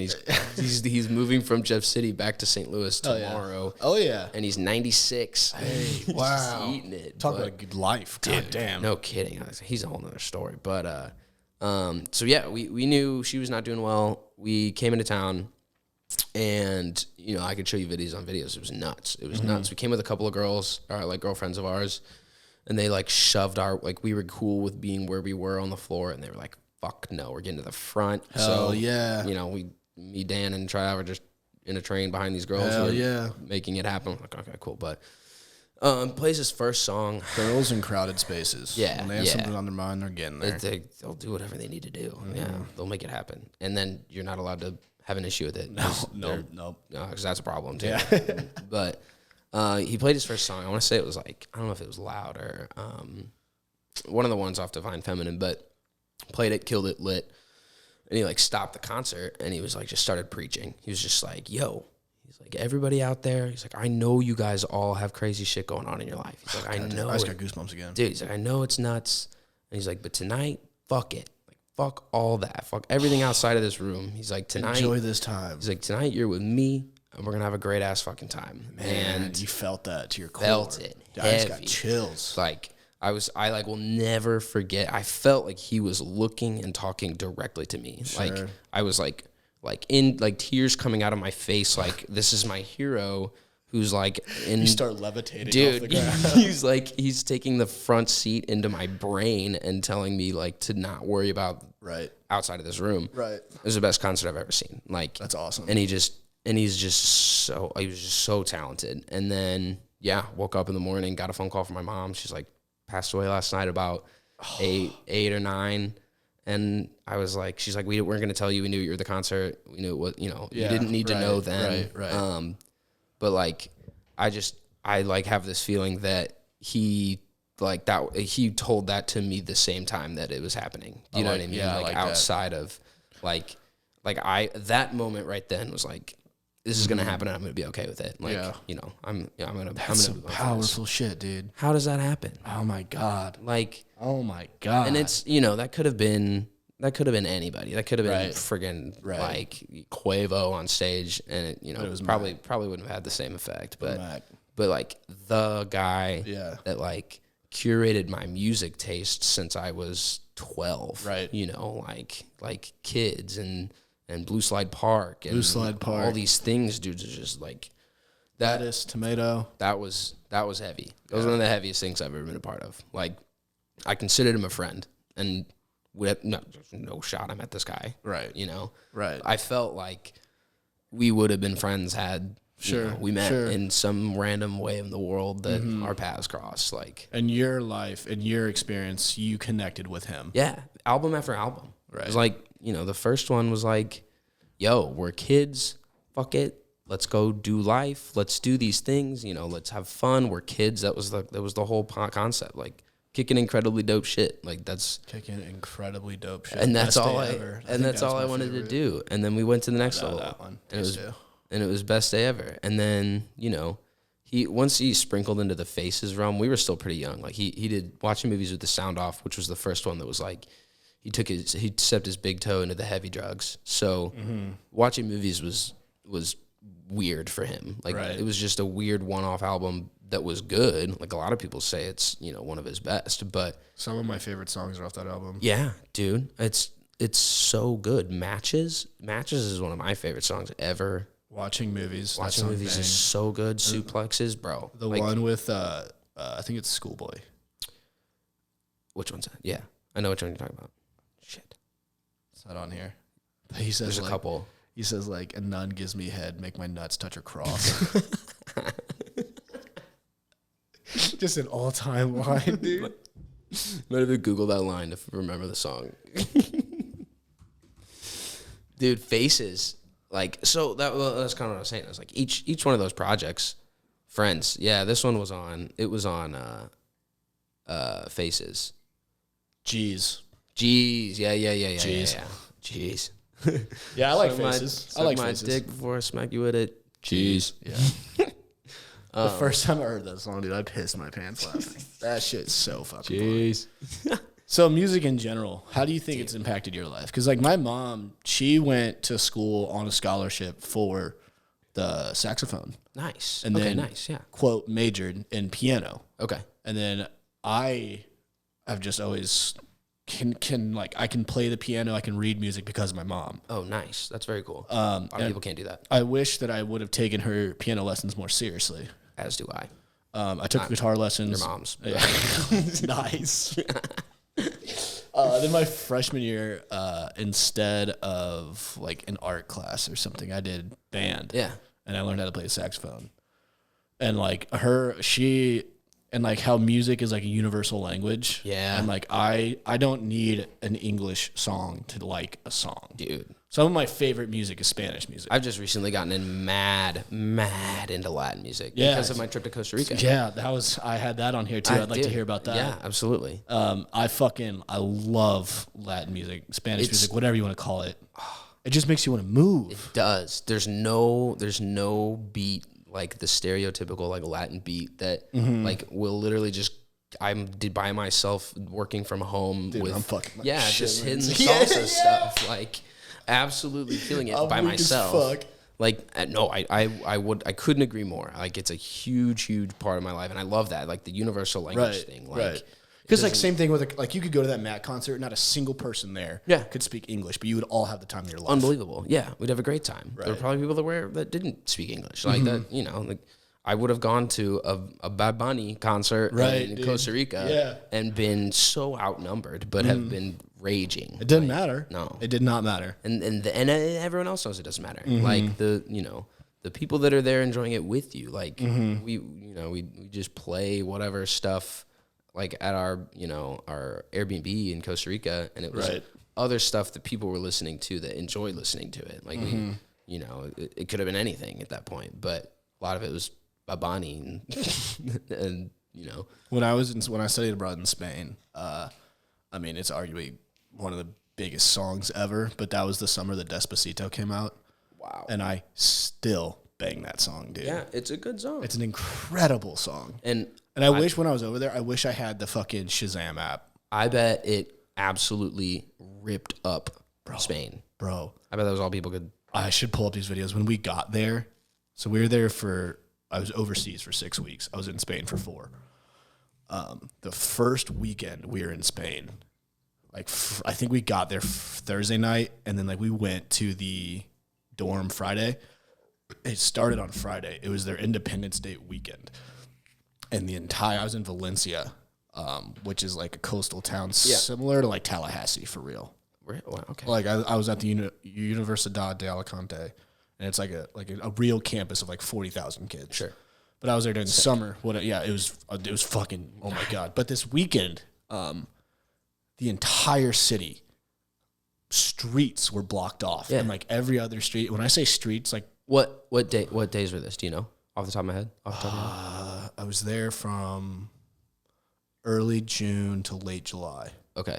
July 6th is my birthday. Okay. And that's the running of the bulls in Pamplona.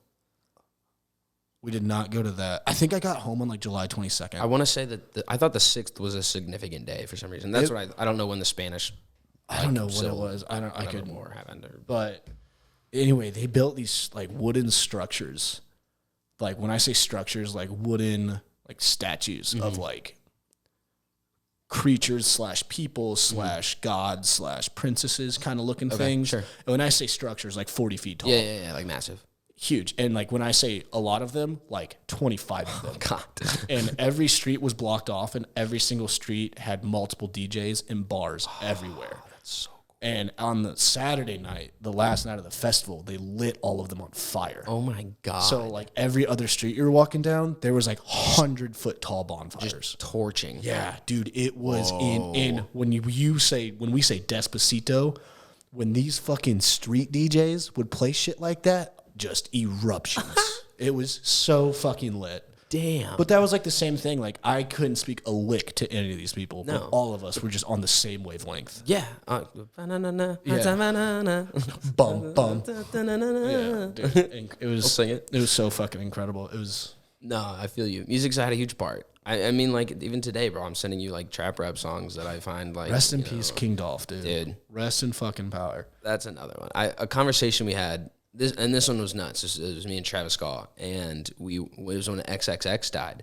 Oh, yeah? We were in our apartment in Springfield, and we were just, like, like, I wasn't, like, torn up about that, but, like, you know, it's fucking... No one wants to see young rappers die and, like, young musicians, and regardless of what stature or where they're from or, their music, but... We were just like, to some people, like, this is the worst day of their lives. It's their Mac. Yeah. Literally the generation below us, like my little brother's friends were like seriously beat up about it. And that's what we were like. We were like, who, like, name the rapper that this would have to happen to for you to feel that way? Right. It's like Mac. Yeah. That was it. 2 weeks later, 3 weeks later. Yeah. Sad. Terrible. But, I'm going to edit this. We're going to pause. I want to talk about Costa Rica. I'm going to get a drink. You need one? I'm going to get a drink and pee. Yeah, dude. It's so much fucking fun. And like, I said it yesterday. Or Monday, if you ever listen to the one from Monday, I said it that I didn't say it in my like initial rant thing, but I see this as our generation's garage band. Yeah. Right? Yeah. Like, our parents spent probably, not mine, but, like, a lot of people's parents spent like, a few $1,000s on music equipment and just, like, jammed in their garage. And, like, this would be fucking awesome if I could do this as my job. I'm not expecting that. No. But if all I get out of this is for, like, us to do this and just have a fucking blast with it. Every time. And, dude, it's so fucking funny to listen to yourself. Oh, it's awful. I can't wait for you to listen to this one. Hopefully I'll have it all done. I'll probably be able to export it and edit it tomorrow, and it'll be posted tomorrow night. Oh, shit. Damn, we're cooking on this then. You have to. Age of content, baby. I mean, damn. When you got the setup, why would you just not do it all the time? Right. And, like, I'm hanging out with my buddies anyways. Yeah. You want to just get in the booth real quick? Yeah, exactly. Chat some shit out real quick? They're like, you want to hang out? And I'm like, yeah. Like, what should we do? I'm like, you want to be on my podcast? Step in. But yeah, I don't know, it's fun. And like I said it Monday, like I want recurring guests. Yeah. And like it doesn't have to be weekly, bi-weekly. It can be Oh my God, dude. like it literally, if like you're ever not doing anything, you're like, yeah, you got anything going on? No. Want to record? Yeah. I'd be like, I got some shit on the dome. Yeah. And Just about whatever. hit me with it. Could be anything. It could be anything. It could be starting farms. Dude, my family's about to sell ours from Iowa. Oh, I'll buy it. Iowa, that's a fucking drive. The Iowa State Fair. You always go to that. It's farmland too. It's like prime Iowa farmland, which I guess is super fucking expensive because. Oh yeah, I believe it. It's like where everything grows, right? I don't know. Yeah. Cheers, brother. Appreciate Love you. you. Thanks for being here. I love being here. Let's pivot to Costa Rica. You were just there for a few weeks, right? I was in Costa Rica 10 days. Looked like a hell of a time. It was sick. You and a few buddies rented a spot or something like that? Couple spots. Yeah, we Costa Rica's beautiful, dude. I've always wanted to go. don't look up Bajos del Toro. Bajos. Bajos. Oh. Del Bajos del Toro. Oh, get the fuck out. Yeah. See, I'm so glad for Davis's we didn't have this. Yeah. It was beautiful. It was unbelievable. And I wish that I went on some service trip to be able to give, like a in-depth perception of, whatever the fuck happened was, Whatever. underprivileged blind kids Yeah. in San Juan, Costa Rica. But, we just sent it. It was in COVID. We were just mad over fucking being at home. Heard that so hard. Dude, that's why I traveled so much this past year. Yeah. And I got to get the fuck out of here. Dude, wherever. Send me. Yeah. I don't care. We planned it pretty mad in advance, but in the middle of COVID. An awesome picture. I took 3 or 4 photos just squatted, posted in front of locations. I love it. Yeah, God damn, dude, that's incredible. we just decided to At send it. AB Hoover too. Yeah. I don't post much, but feel free to pop in. That's Bajos del Toro. Yeah, we just sent it, and I took 2-ish, 3 years of Spanish in high school. 2 years before that, my sister minored in Spanish, which I think may have helped. I visited Ecuador. I'm sorry. Who went? On this trip? Yeah. Travis Gaw, my buddies Nick Todd, and Devin Mart. And you're saying Pledge Brothers. Your sister's minor Spanish helped you just understanding lingo? No. I think her having a little bit of a Spanish background helped me maybe just want to give a shit more and communicate. I'm following. She for sure. it was a minor, Good on you. almost a double major kind of thing. And That's what my little sister's doing right now. nice. I've heard that. God, those people are so smart. But I wish she went to Ecuador for a month. Nice. And that was her study abroad thing. Yeah. And we went and visited for 4 or 5 days when I was in 8th grade or something. I bet that was cool. That was it was South America, isn't it? yeah. Right next to Colombia. That's how dumb I am. I had to ask that. Right next to Colombia on the coast of the top of the country or the continent. Oh, fuck me. Yeah. I wouldn't have guessed there. I would have guessed up here. Yeah, it's technically South America. All right, keep going. Costa Rica is right under Nicaragua. Yeah. But that was the first time that I was going. I went somewhere and just straight up, no one understood me. I didn't understand anybody. So it was It's a shock. I wasn't. It's crazy. I was more eye opened as an adult in San Jose and shit than when I was a kid. But the kid when I was in 8th grade, it was the first time I was like, "This is cool. I think this is really cool. I'd love to come do this by myself sometime. Right. I need to know some Spanish. Right. I was we were getting charged $5-6 for a taxi in Ecuador. My dad was like, "Fuck yeah, bro, this is great." And then my sister, the second day, she just finished her thing and she was going to stay with us for 3 days and we were all going to head back. And she got in the car and the dude goes, yeah, $5. And she goes, "Fuck no." She snapped on this guy in Spanish. Way. And Negotiate a little bit. And he was like, my bad.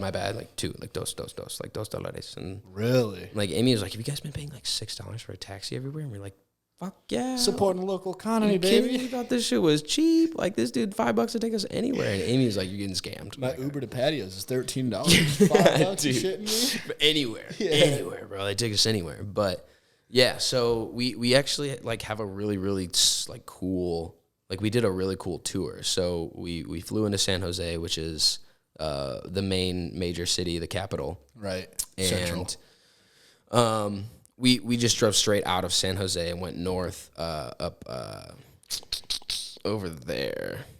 We stayed on the this side. So we drove basically to La Fortuna, and we stayed off of this lake. Okay. So I've got hella photos on Lake Arenal. Yeah, Lake Arenal, and I've just got like we rented a fucking cabin basically that was off of a gravel road, off of another really windy semi-paved road. I don't know if I have any pictures of it on Instagram, but Something like this. yeah, it was a little bit nicer. I wouldn't call it roughing it, but it was pretty close. Like we had running water, we had all that stuff, but like no air conditioning, no. It wasn't West County.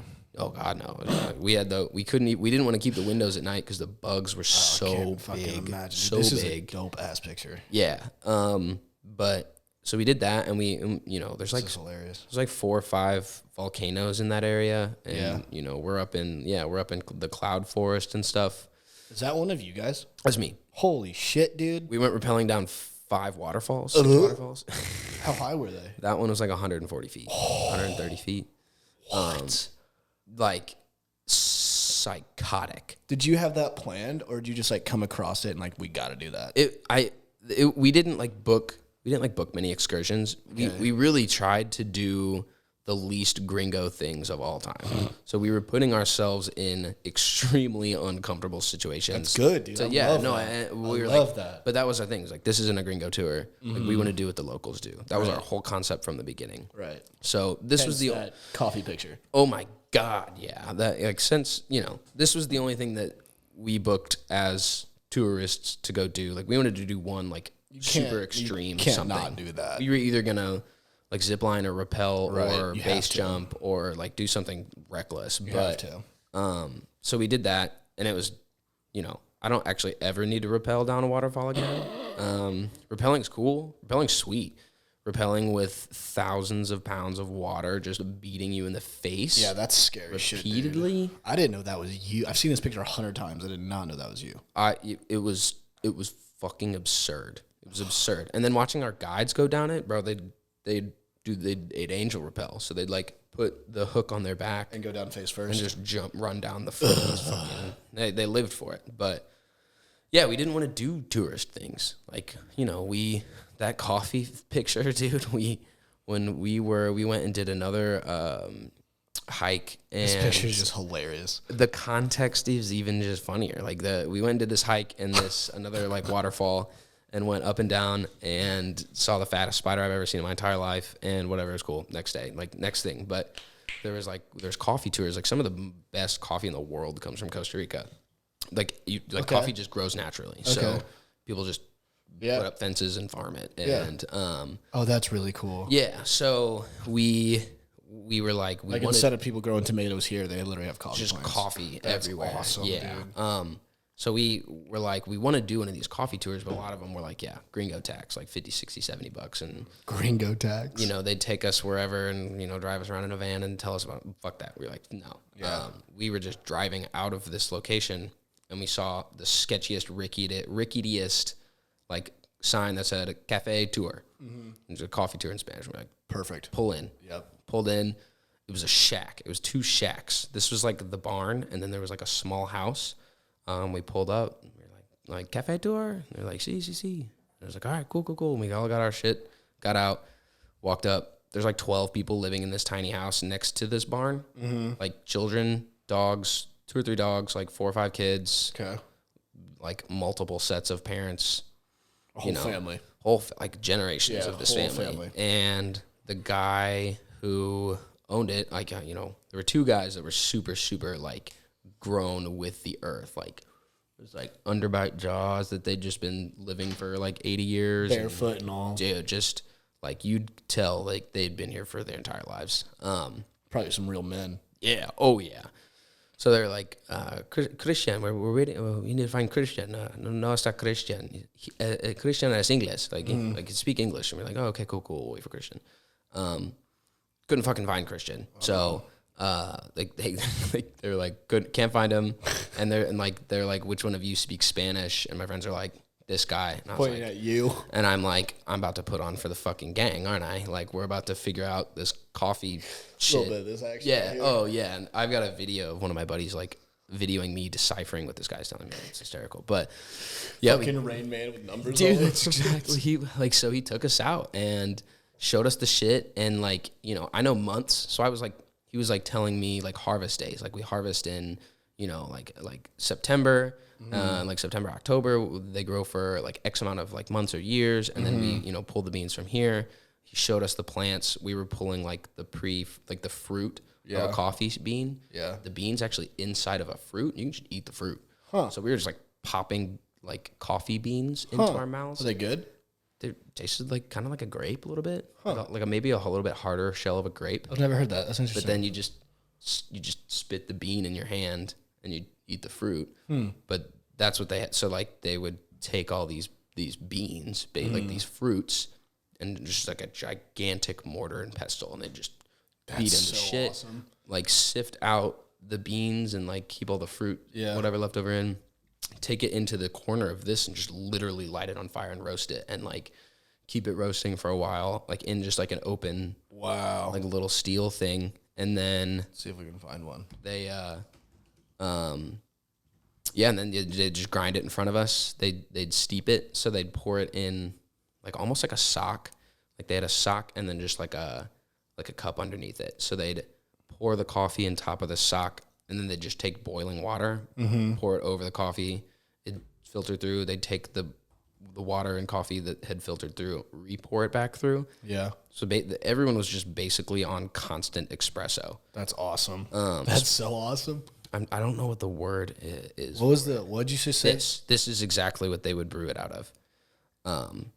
And we quickly realized that that is the single best way to brew coffee. Looks like a condom. Yeah. They were like, you can just take your sock and make coffee. Like we do it on the beach all the time. And so they just like wrap their sock up there. That's so fucking good. Fire. Because that's literally farm to table. And that's one thing that they were stressing to us, like no processing, no anything, no anywhere. No one's touched this. You watched me pull this off the plant, beat it up, fire it. We put it in the grinder, ground it out. I threw it in the thing, threw some hot water over it. And we'd make it every single day. Like this. Like we bought a little stand to make sure that that's how the coffee that we were making was, because it was just better that way. How long were you there? 10 days. 10 days. I got a shit ton of coffee. I brought back like a kilo. Wait, son. I brought a kilo of beans. Have you made it like that since? I haven't. I don't own one. I need to. You can get them on like Amazon. You should get one for like $25. But yeah, I'll make you a cup.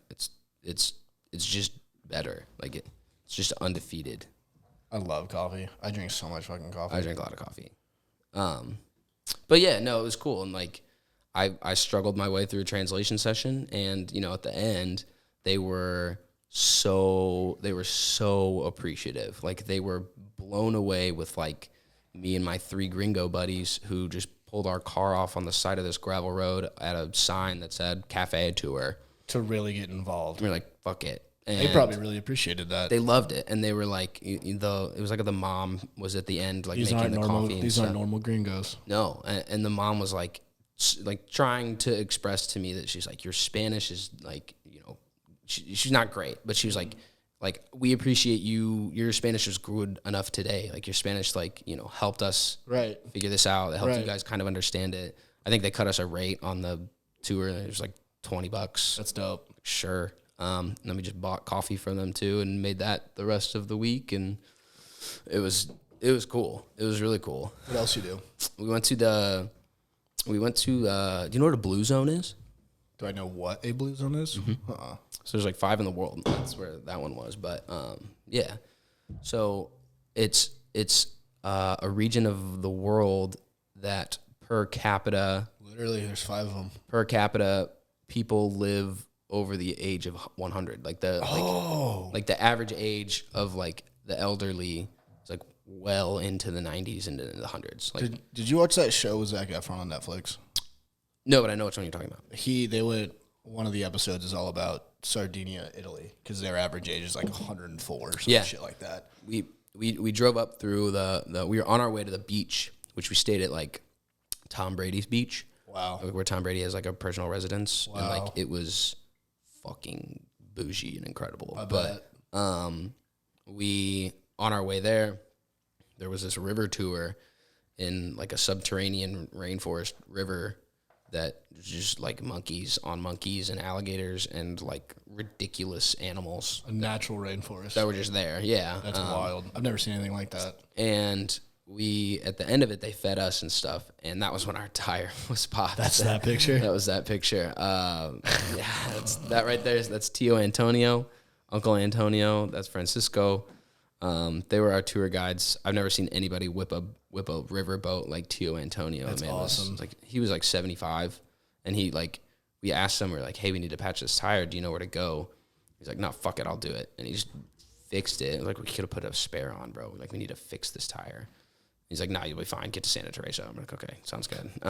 Sure. But yeah, the food, they made us a meal right before we left, and like we're explaining to us, like, this is a blue zone. And we were like, yeah, I mean, like we looked it up, we were familiar.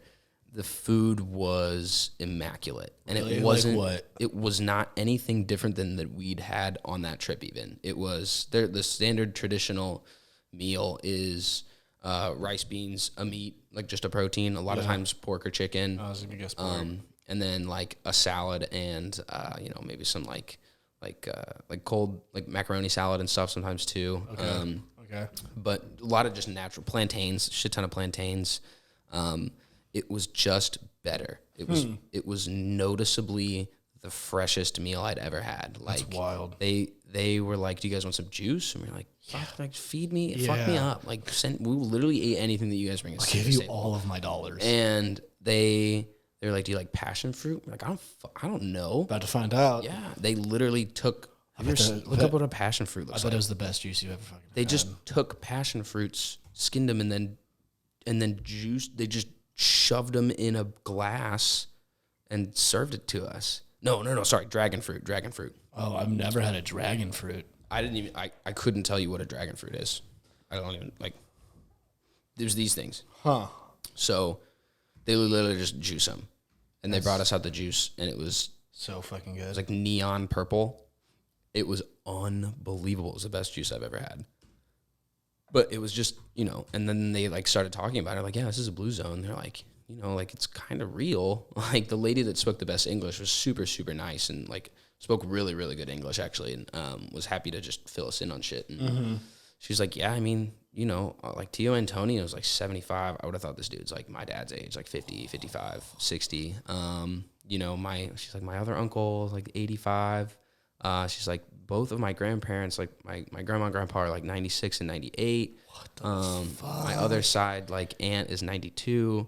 She's like, people really live that long. Like, she's like, that's just the thing. That is insane. And it's just because of how quality their lives are. They're untouched by general pollution. Right. At all. Like, they have minimal cars in the eat area. well. They eat. They all walk around every day. They all walk around every day. They eat literally fruit they pull off their, like trees in the back, and the chickens they kill that are, around the corner and wherever. Like, just the quality of everything was unbelievable.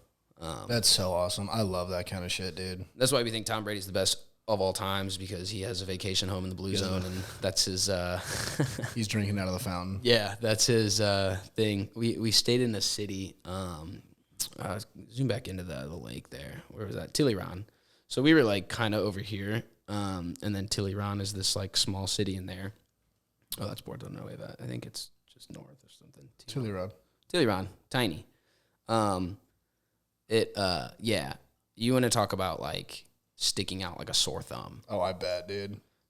We just... Oh, we can't look at it. We were just so, like, we had to have been some of the only... Yeah, this is it. That's the main square. Picked up some stuff from a gas station around there. But, yeah, dude, we were, like, over under 3 other people in this entire city speaking English. That's crazy. Maybe. Like, we walked into... It was not like it was still mad COVID. So, Right. and they got kind of ravaged by COVID. So that's sad. their restrictions were tight at the time in July, which we knew. Was it this year? Yeah. Like 5 months ago? Yeah. Okay. We knew we weren't about to go like to the beach and be on beach clubs and go meet girls and like that. Right. If that was the objective, we went to the wrong locations. Right. But we were watching the World Cup qualifiers were on. So That's sweet. So like USA played Costa Rica while we were there, and went to our Airbnb host's son's soccer bar, and But that was absolutely electric. it was cool.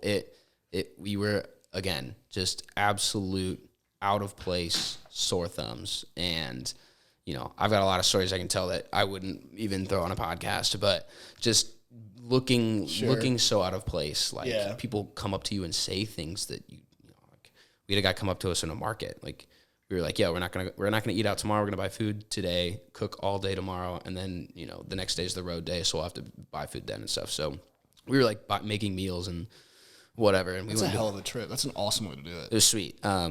We did it pretty reasonably for what we did. I think we did it as best as possible. But we walked into a market, and my Spanish is only so good. It can only pull us from so many situations. And this old guy walked up to Travis and I, and just started. I think he was just ripping into the meat prices at the deli that we were standing at, of which was immaculate. Their meat delis were just absurd. Yeah. And this dude, That's so odd. This dude's like holding like sausages and like screaming in Spanish and shaking these sausages at me and Travis, and I'm like, lo siento, mi español no bien, and he like looked at us for a second, stared at us. And he just like threw his head back, started laughing, and he's like, no problema, and like moved on to somebody else. But like only a couple times where we were just like, I don't know, just like this dude could be chastising me to hell I right was like, now? this dude could be chastising me for wearing a hoodie, and you know what I mean? Yeah, Like we don't know. We yeah. don't know. Oh yeah, here's another thing. Yeah. Travis walked up to a bar to order 2 smoothies after a hike once. Like it was a private park, and they had like a little bar, juice bar, like like lunch spot kind of at the end. It was cool. The smoothies are absurd. Same thing, just fresh. And Travis walked up to the bartender. He was like, "Yeah, you want one?" "Oh, yeah, just give me whatever you get." And he's like, "Yeah, I'll take one of these smoothies." And he looked, and like he like touched his fingers down to his thumb, like a dog almost. Yeah. And he's just like, "Yeah, dose. Like I'll take 2." And like just this motion, like this a general longhorn motion. kind Yeah, of like a longhorn, just exactly like a longhorn. He's like, "Yeah, I'll take 2." And the guy was like mystified, and he looked at him and he was like, "Hey, don't do that. I'm Jewish. That offends me." And Travis was like, "I'm so sorry." Like, What does it mean? we had to go look it up. We didn't we thought I've never heard that either. He said he was Jewish too, so Yeah. we were like, we may have just called like this could have been some like Nazi thing, like this could have been just some like really really really negative thing about Jewish people, and we were like mortified. We were like, we just stepped into this dude's world and fucked it up. No clue what we just we did. thought we were being total assholes, and whatever. We get back, we're googling it on the Wi-Fi at the house. Someone finds it. We're like, oh shit! We found the bad language, and it's specific to Central America. So like, Of right, course. nuts. Travis called this guy a cuck. Oh Yeah. my god. Basically, that hand signal when you shake it side to side, like the longhorn side to side, it means your wife is unfaithful. So that's not what you want to do. not what you want to do, but given the circumstances and what we thought we were telling him, we were like, that's fucking hysterical. That's trying to order smoothies. Dude, Your wife's a cunt. your wife's unfaithful, bro. Give me 2 of those though. Oh my god. So I mean, that was another thing that would just melted our faces. Like we're giving hand signals that if you gave at patios down the street in St. Louis, right. dude would bring you 2 beers and move on. Right. But Travis shook the longhorn at this guy, Oh my god. told him his wife was unfaithful. That's fucking hilarious. So Sorry if that's offensive. That's fucking hilarious. it was really funny. And then we were like, we decided that the only way he could get the point across that he was offended, he didn't speak a ton of English either, was that he had a Jewish star like, he had a Star of David like on his belt buckle or something. Yeah. And he like pointed at, we were like, that just may have been his only way of being like, hey, don't do that. Like, you know, you're offending me in like Judaism and stuff. Right. So we were like, we weren't being negative towards Jews. You know, we weren't calling them out for being a Jew. Right. We just didn't. You didn't know. We just didn't know, dude. It's literally a hand gesture. And it was an honest mistake. Yeah. And like, you know, we weren't. Shit happens. We weren't going up to people the rest of the trip like, "Go give me 2 of those." You know, you can't do that. But you know, someone would cut you off. Give me 2 of those sausages. Yeah, someone would cut you off in traffic, and you'd be like, you throw the horn sign at them, like, "Fuck you." Fucking awesome. That was nuts. But little things like that, yeah, you just learn small shit. Like Culture shock is so real. so real. It's cool. insane. It is. It's eye opening. You learn so much, just like internally. It's cool.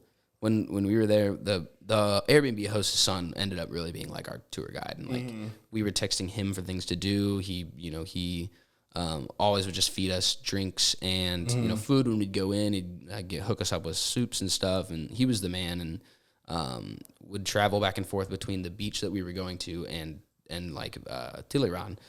And he was like, "I can't go this weekend. He's like, I haven't sold enough drinks at the bar." And we were like, you know, like, what? What do you mean? And then, you know, you kind of figure it out, and it's like, this dude, Mega Super Tilleran was where we went. That was the park.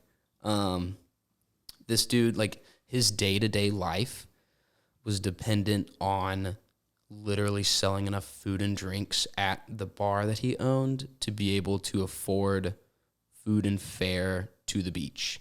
That is insane. Like that. And that's what he did. Like every day. Yeah. the Mega Super. That's the mart. The Mega Super. Yeah. Supermarqueta. The Mega Super. Supermarquetas. Yeah. Those were fun. But you know, that melted our faces. Yeah. It was like, I'd imagine. This dude who was the fucking man. He was the man. He was so cool.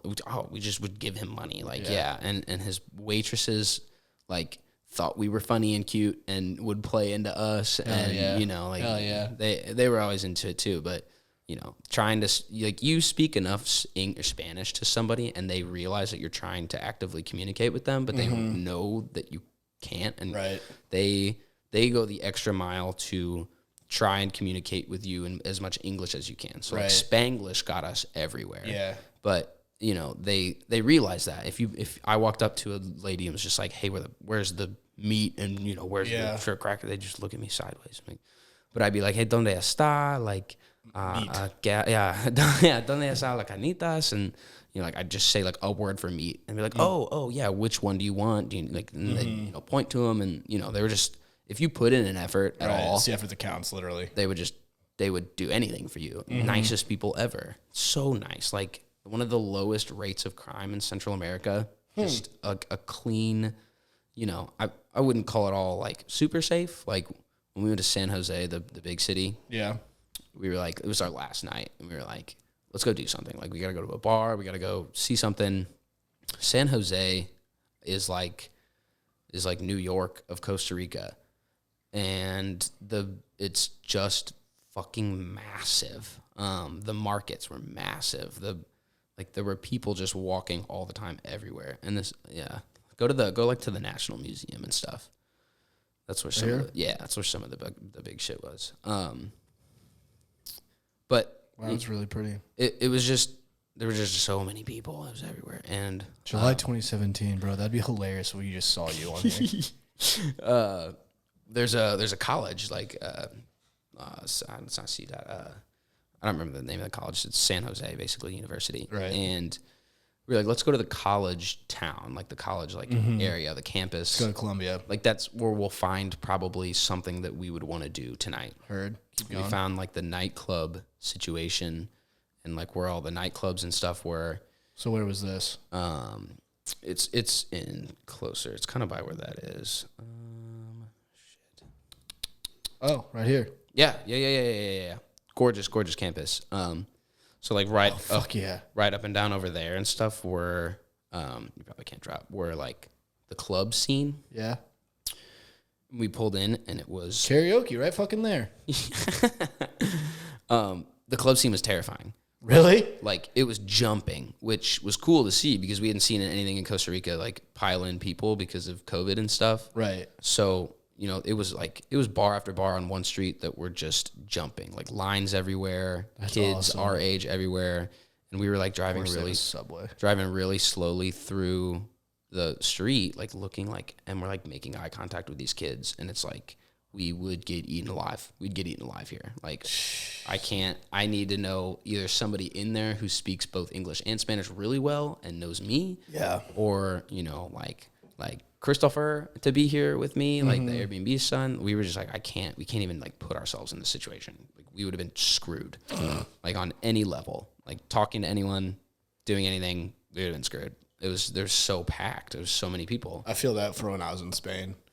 Horrifying. Because vodka is vodka. Yeah. And Red Bull is Red Bull. And I would say vodka, eat Red Bull. Yep. And that's how I got around at bars. That's cerveza. Yeah. Imperiales. Yeah. They've got a specific brand of beer, like bottled, made, distilled, or not distilled, brewed in San Jose, called Imperiales, and they're Imperials basically is the R translation. Yeah. I wouldn't even search Imperiales. I'd just search Imperials because it's spelled Imperials, but then I'd be like Imperial, and they'd be like Imperial. Oh, blood dude looks gas. Dude, it is so good. And, I learned in Springfield that, regardless, the closer you are to a brewery, 100%. the better the beer is. So this beer's probably gas. It was unbelievable. It was so good.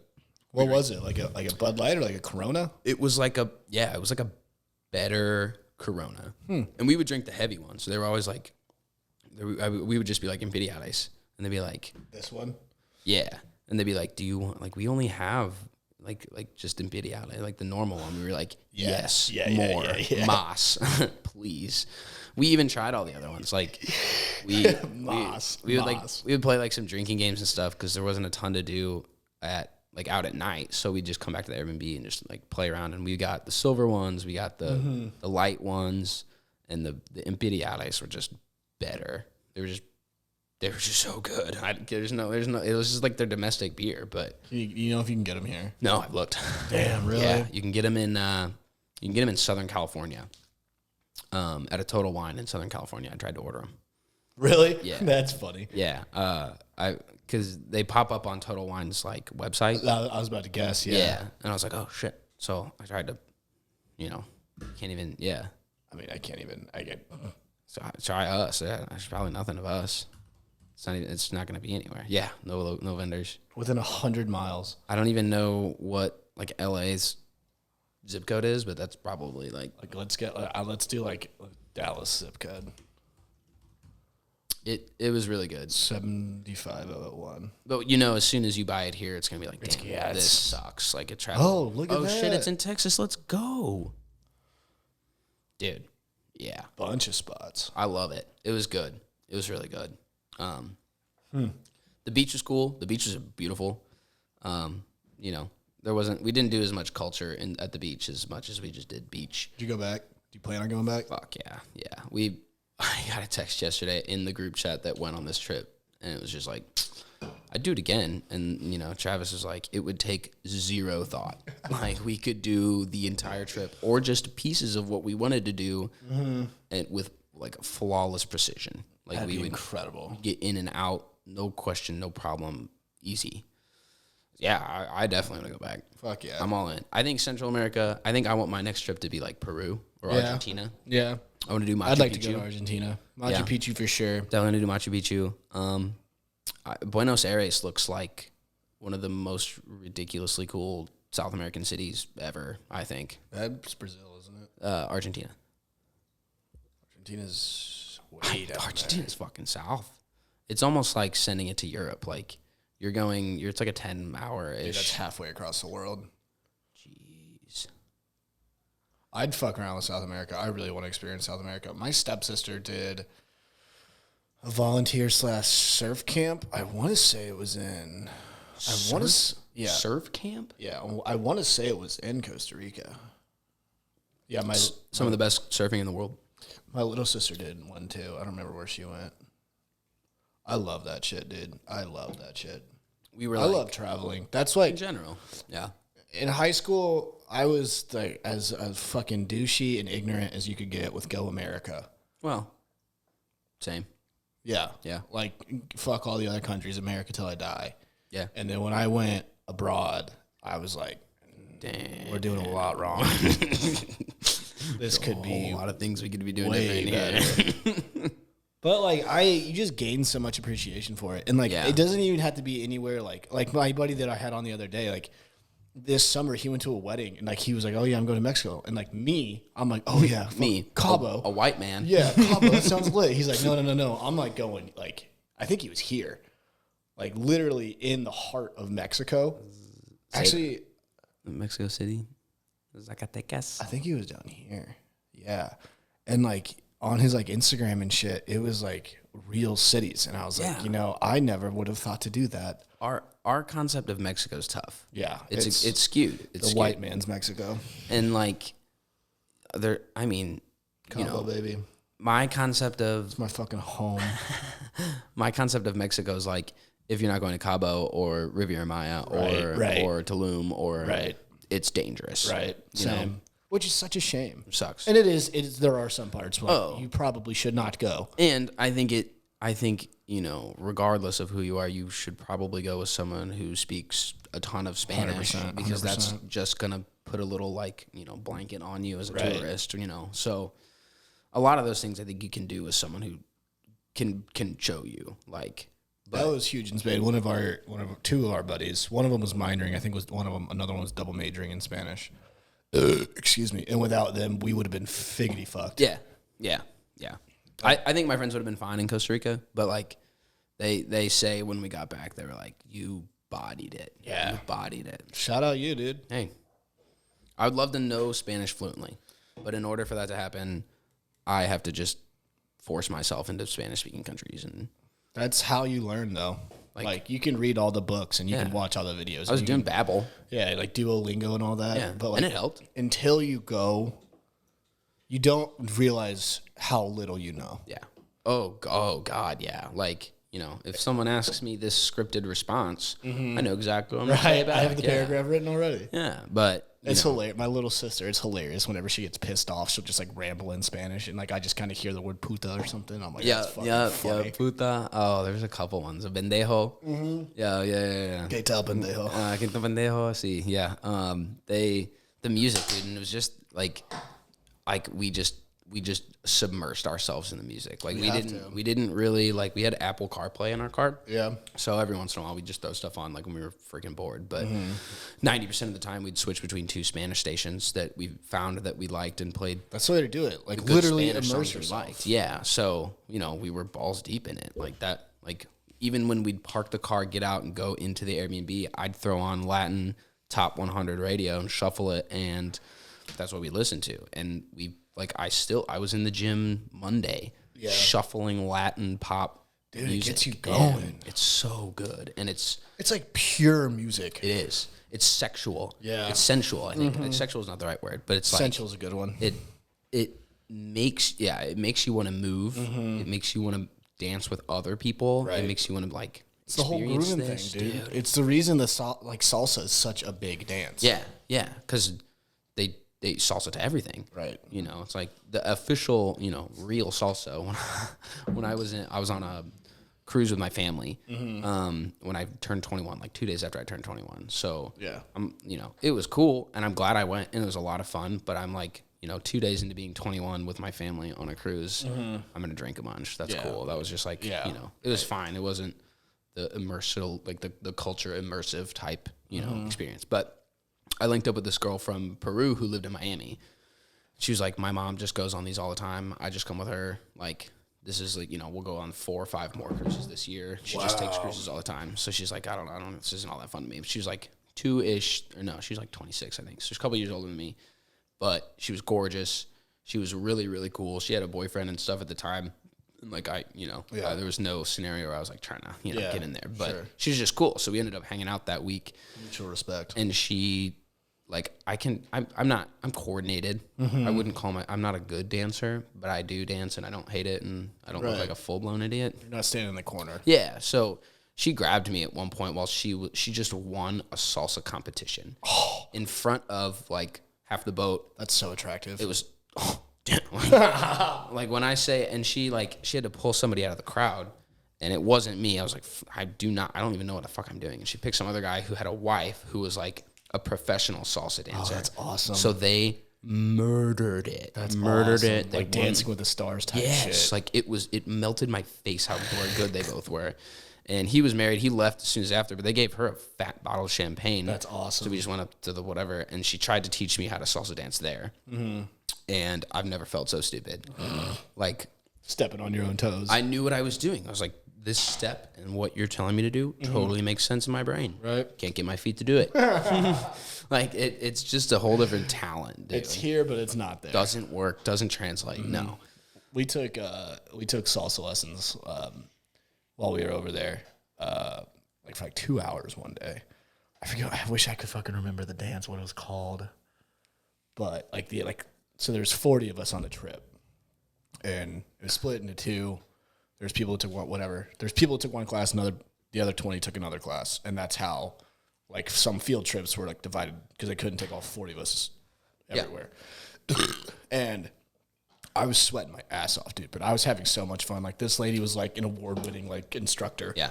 And we were like doing this clapping, like twisting and all this. And I was like, I didn't know these people. Yeah. They were just like people that was on this trip with me. Sure. And I was just like, fuck it. I'm all in. And I was at the front of the fucking room just fucking hammering it. And she was like, yes. And I was like, let's go. It's just about effort. And then my other buddy, Noah. Yeah. He you want to talk about coordinated. This is the kid that, like, just the weird shit. He's good at all of it. Mm-hmm. He can moonwalk. He can kick flip. He can juggle. He's just slick with the moves, all of it. And a few nights later, the entire 40 group of us, we went out to dinner at this, like cultural cave restaurant thing. So it was like a restaurant, but below it was on a mountain, and there was these caves dug out, and in the caves were like these like traditional like dance shows that were put on, and everyone would sit on each side of the tunnel, and there'd be like 5 people that do this dance in there. Nice. And it just so happened that they picked Noah to come up and do the dance. And you want to talk about murdering a room? No way. Because it was funny because it was our buddy, and he's a hilarious kid. Yep, yeah. But then he's also really good at dancing. Damn. And there's 40 of us in there, and then probably another 30 of just random people. And they pull this fucking pale-ass white boy up, and he just murders the salsa dance. Dude. The place was erupting, man. It was so awesome. Yeah. It was so... I could not be happier for the kid. You would talk like commanding a room, being like, you've seen those like videos. You're like, oh no, I don't want to do it. And then just absolutely kill it. Mm-hmm. That's so cool. Especially, it was so awesome. Especially in another country where people don't understand you, and the only way you can communicate with them is like, fuck it, I'm gonna kill this salsa dance. Yeah. They know that one. Yep, they're gonna appreciate me that much more for it. White boys can jump. Yeah, believe it or not. But I love, and like my thing with traveling, I love to do it. I love to do all of it. And I've traveled. Actually, my friends give me so much shit for how much traveling I've done this past year. But that was one thing I learned in COVID. It was like, because like sometimes you're traveling and you're like, oh fuck, like I don't want to fly. I don't want to go see my grandma. Like I don't want to fucking I don't want to drive 4 hours to fucking Kansas City. Yeah. And then like during COVID, I was like, man, I really didn't appreciate that stuff. Yeah. And so this past year, which obviously it's still COVID, but it wasn't 2020. Sure. I was like, any time that there was travel coming up, I was like, yes, I'm in. I'm Why there. would I not? Whatever. Yeah. Let's do it. Let's go. Let's do it. And I think it's a shame because I'm sure it's the same case in Costa Rica. But like when we were abroad, we did 6 countries in 6 weeks because flights, it was like $60 round trip. Pop out. And people are like, oh my God, I can't go abroad. It's so expensive. It's like, no, the flight's expensive. Yeah. You spend the same amount of money because you eat lunch for $5. Yeah. And like even in Italy, like we were buying bottles of wine for $3 and pasta for $8. That's fucking sweet. Yeah. And so like, yeah, the flight's expensive, but even like if you're flying domestic, like if you go to just fucking, dude, you want to go to Vegas next week? It's like $350. Yeah, but then you're in Vegas and you spend $1,500. Yeah, that's a great point. And like a hotel room's $300 a night. We're like over there, like I'm assuming the same thing with down south. Yeah. It's like you buy a hostel for $20 a night. And you just have a bunk bed and a shower, which is all you need because you want to go do that shit. Yeah. If we wanted to just like scheme it, we would have just done hostels and like the Airbnbs we're staying in were immaculate. Yeah. $40 a night. Exactly. Like $60 a night. Like, okay, I spent $120 on this gorgeous little cottage on a lake underneath a volcano. In a beautiful fucking country. Yeah, dude. Talk about privilege, but like, my God, dude, I wish maybe there'll be like a cultural shift and maybe we'll start doing that. But I wish people like were to realize that. Yeah. I think COVID helped. COVID definitely helped. Even just for me to go to Kansas City to see my friends. Right. And like now, it was a good whenever point. like I'm sure you're experiencing it now, like now that because I moved into here 3 months before COVID started. Yeah. And then so like all of COVID, we had Thanksgiving outside and all that shit. Yeah. And Same. so like now this year, whenever I go and visit my mom and dad, they're like it used to be like, you want to come over for dinner? It's like, I'm good. And now it's like, you want to come over for dinner? It's like, yeah, I'll come spend 4 hours with you. Yeah, absolutely. I'll see you. And like my grandma's coming in town this weekend and she's here for the week. I'm gonna see her as much as possible. Yeah. Because it's just like the same shit. You don't know when you can again. Yeah. And all of it. That's the kicker, dude. It's like I remember this kid when I was in like maybe like 3rd grade, and it was way too above my head at the time. That's why I got so upset about it. But he was like, "What's the most important thing in life?" I was like, "It's happiness, dude. Fuck you." I was like, "Duh, Sure, like, idiot." Yeah. What do you think? And he goes, "No, it's time." I was like, and my 3rd grade brain was put into a blender. And I was like frustrated. I was like, "No, it's not." I'm like, and like I gotta prove you wrong, but I don't know how. I'm bringing that up as a 25-year-old on a podcast with my buddy, Right. because It's stuck with you, so dude. fucking right. It's true, bro. man. There's time is finite. Time is finite.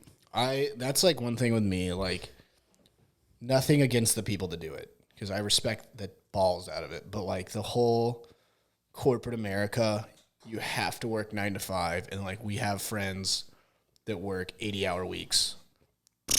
Could not, and like I get you're compensated and you have this and that, but like me personally, like for you to take an hour out of my day, for you to take a day out of my weekend, Yeah.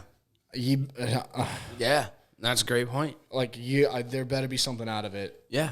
I talked to Max, my roommate, about this like 2 days ago. Maybe it was like, I would tell you that I'm money motivated. For I'm sure. money motivated. Yeah, like, but money. I'm working this stupid 9 to 5 job just to support myself. Right. We all need one. Whatever. Money It's doesn't cool. fucking fall out of the sky. But we, again, like you said, we've got buddies that are working, 75, 80 hours a week. Yeah. And they're being compensated for it. Right. And they, have that. And nothing to knock on them because they're buckets more than Yeah. me. Which is cool. Yeah. I would hate myself. Right. I'd hate my I life. can't.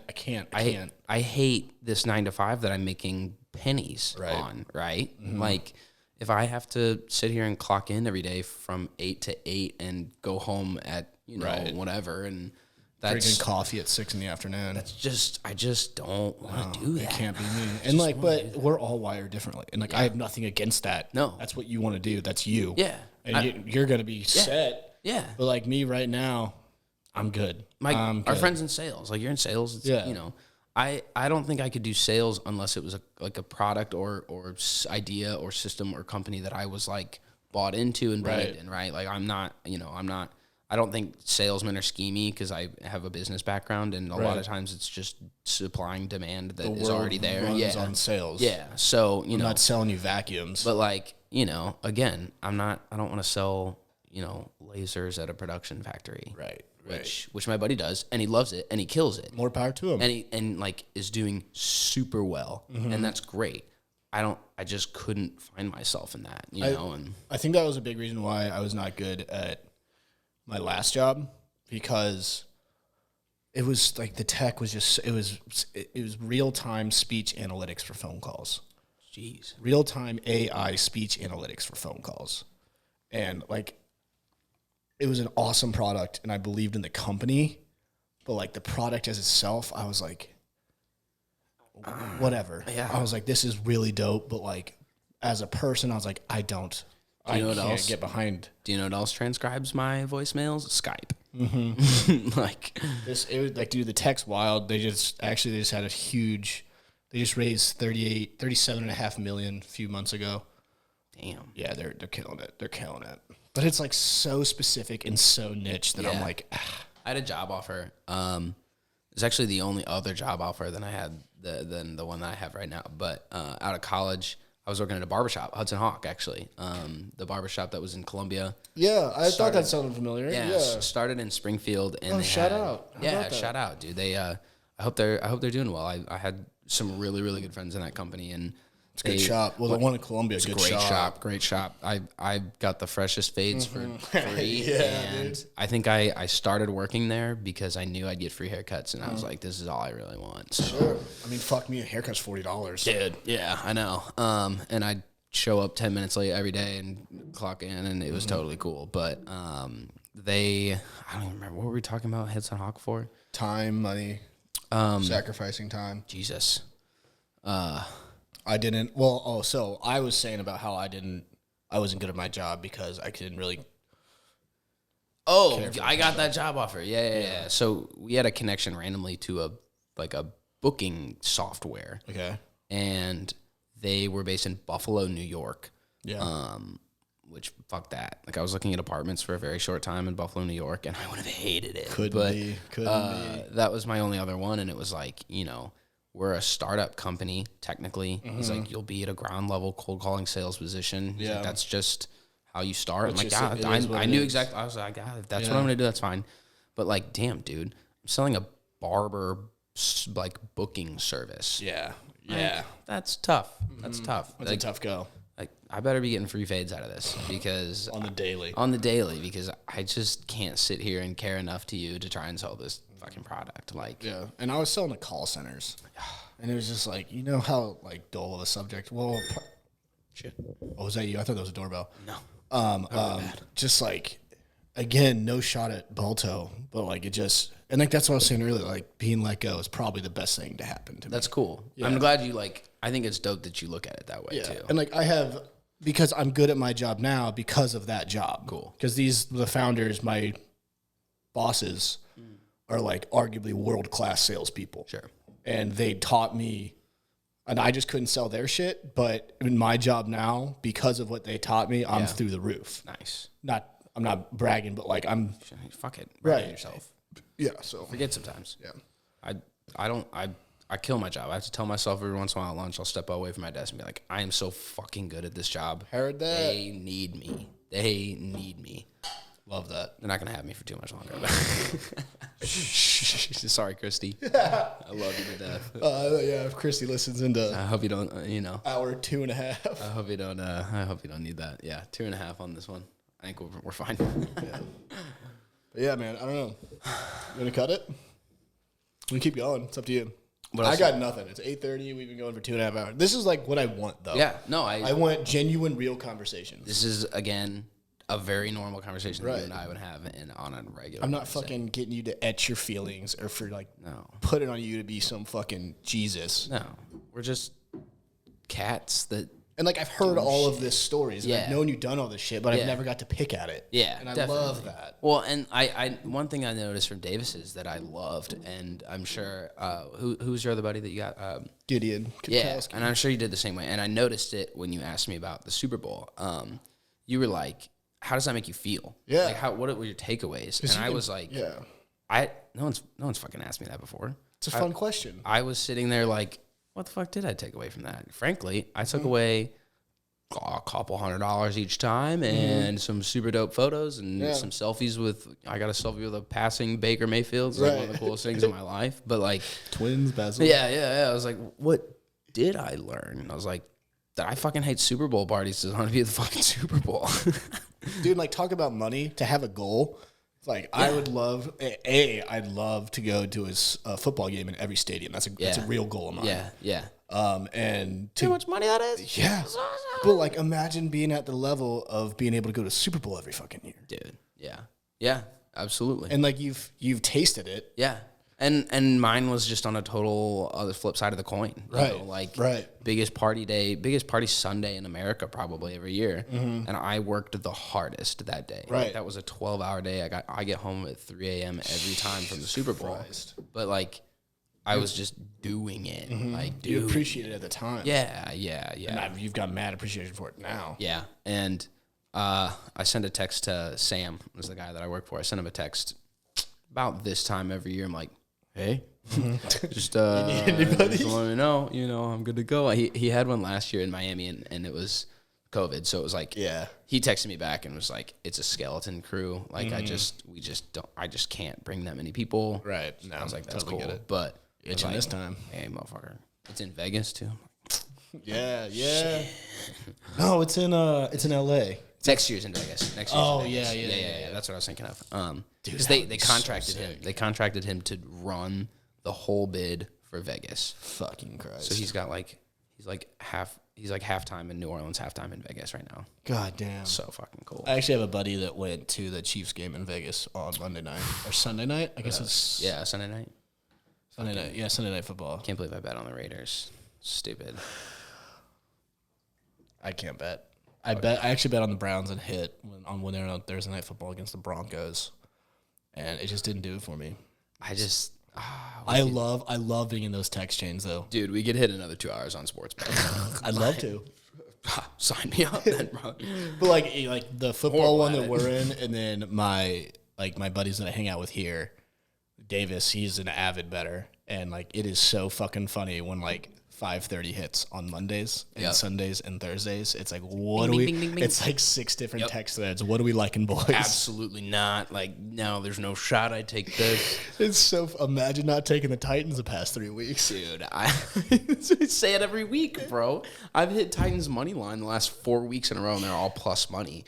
And like Evan, that one of those days, Evan's a fucking freak about gambling, whatever. Juju or I don't know, karma. Yeah. He just doesn't talk about his bets. I'm like, I made that fucking bet. I believe in that bet. It's gonna happen. Like, I'm riding this, baby. I'm riding that. Nah. I've got a few friends from college and then just like random buddies here and here that have betting Twitters. Yeah. And they'll like just like throw out their locks for the weekend. It's so fucking and dude, like the shit that like Big Cat throws out there is so fucking funny. I appreciate the Barstool like sports advisors. Right. And, like, I do too. Those clips that they do, and because it's like their genuine takes of what they think is gonna happen. Yeah, they're not selling you bullshit. No, and they've got that Tommy Smokes kid up there like running stats, and like I'm taking stats from him, and and I almost pretty much everybody just fades Big Cat all the time because he's like a terrible gambler. It's in general. hilarious. But like lock of the decade. Yeah, but that's like Max has a buddy that like we'll be at odds about a bet. Like Max and I bounce him off each other all the time, and he'd be like, let me text my buddy. Grant Charbonnet. Yeah, for sure. Shout out to Charb. I don't know Grant that well. I love Grant, dude. But we've met a couple times. Yeah. But he's the fade god. Really? So like Max and I will be chatting about a spread, and he'll be like, hold on, let me text Charbonnet, and I'll text him, be like, Raiders -3, and he's like, it's the Chiefs, let's go. And it's happened like 4 or 5 times, and it's worked almost every time. That's fucking awesome, dude. That's so fucking funny. Nobody knows anything.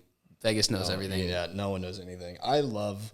That's a big reason I love. Like I don't bet. I've done it. I just don't do it. But Pat McAfee. Yeah. They get into it on like those like FanDuel shits, and they do the picks. Like him and AJ do the picks every single weekend. And they have hammered down, and like it's just it's like their real money and their real bets, and then their real emotions when they hit and when they don't. Absolutely, he's tweeting about his same game parlay that he posted on his right. And he's like, I thought this one was it, But I love that, and like the Barstool guys, because like take the Barstool guys, like their life is literally sports betting and making the content for it. Yeah, and like talk about a way to live, like so cool. And like Pat McAfee, like he played football. He has Aaron Rodgers on every fucking Tuesday. And like it's like real football people. And AJ Hawk, like talking real sports bets. He's on this podcast with him. He's a fucking player. Yeah, like it's incredible. I like Pat McAfee. I do too. Some people don't like him, and like he's a little outlandish. Yeah, but that's why I like him. That's he's our type of humor. Like, we would have hung out with that dude in college. You'd be friends with Mag Miller. I think I'd be friends with Pat McAfee. I think you are Pat McAfee, actually, in a weird, different sense. And how he was a punter, dude. It's like he's not a linebacker or a quarterback or a safety. He's a fucking punter. And I love it. And built a brand. Yeah, for the fucking brand. About special teams. He and I love the intro. He's like, I built my audience. I built my crew. Yeah. And I'm like, fuck yeah, dude. He posted a video, I think it was like New Year's or so last year. He just went to the bank and pulled out like $400K. Yeah, and just gave it to everyone. Went to his boys that were on the show and just handed him 50 G's, racks. Yeah, and a backpack. Yeah.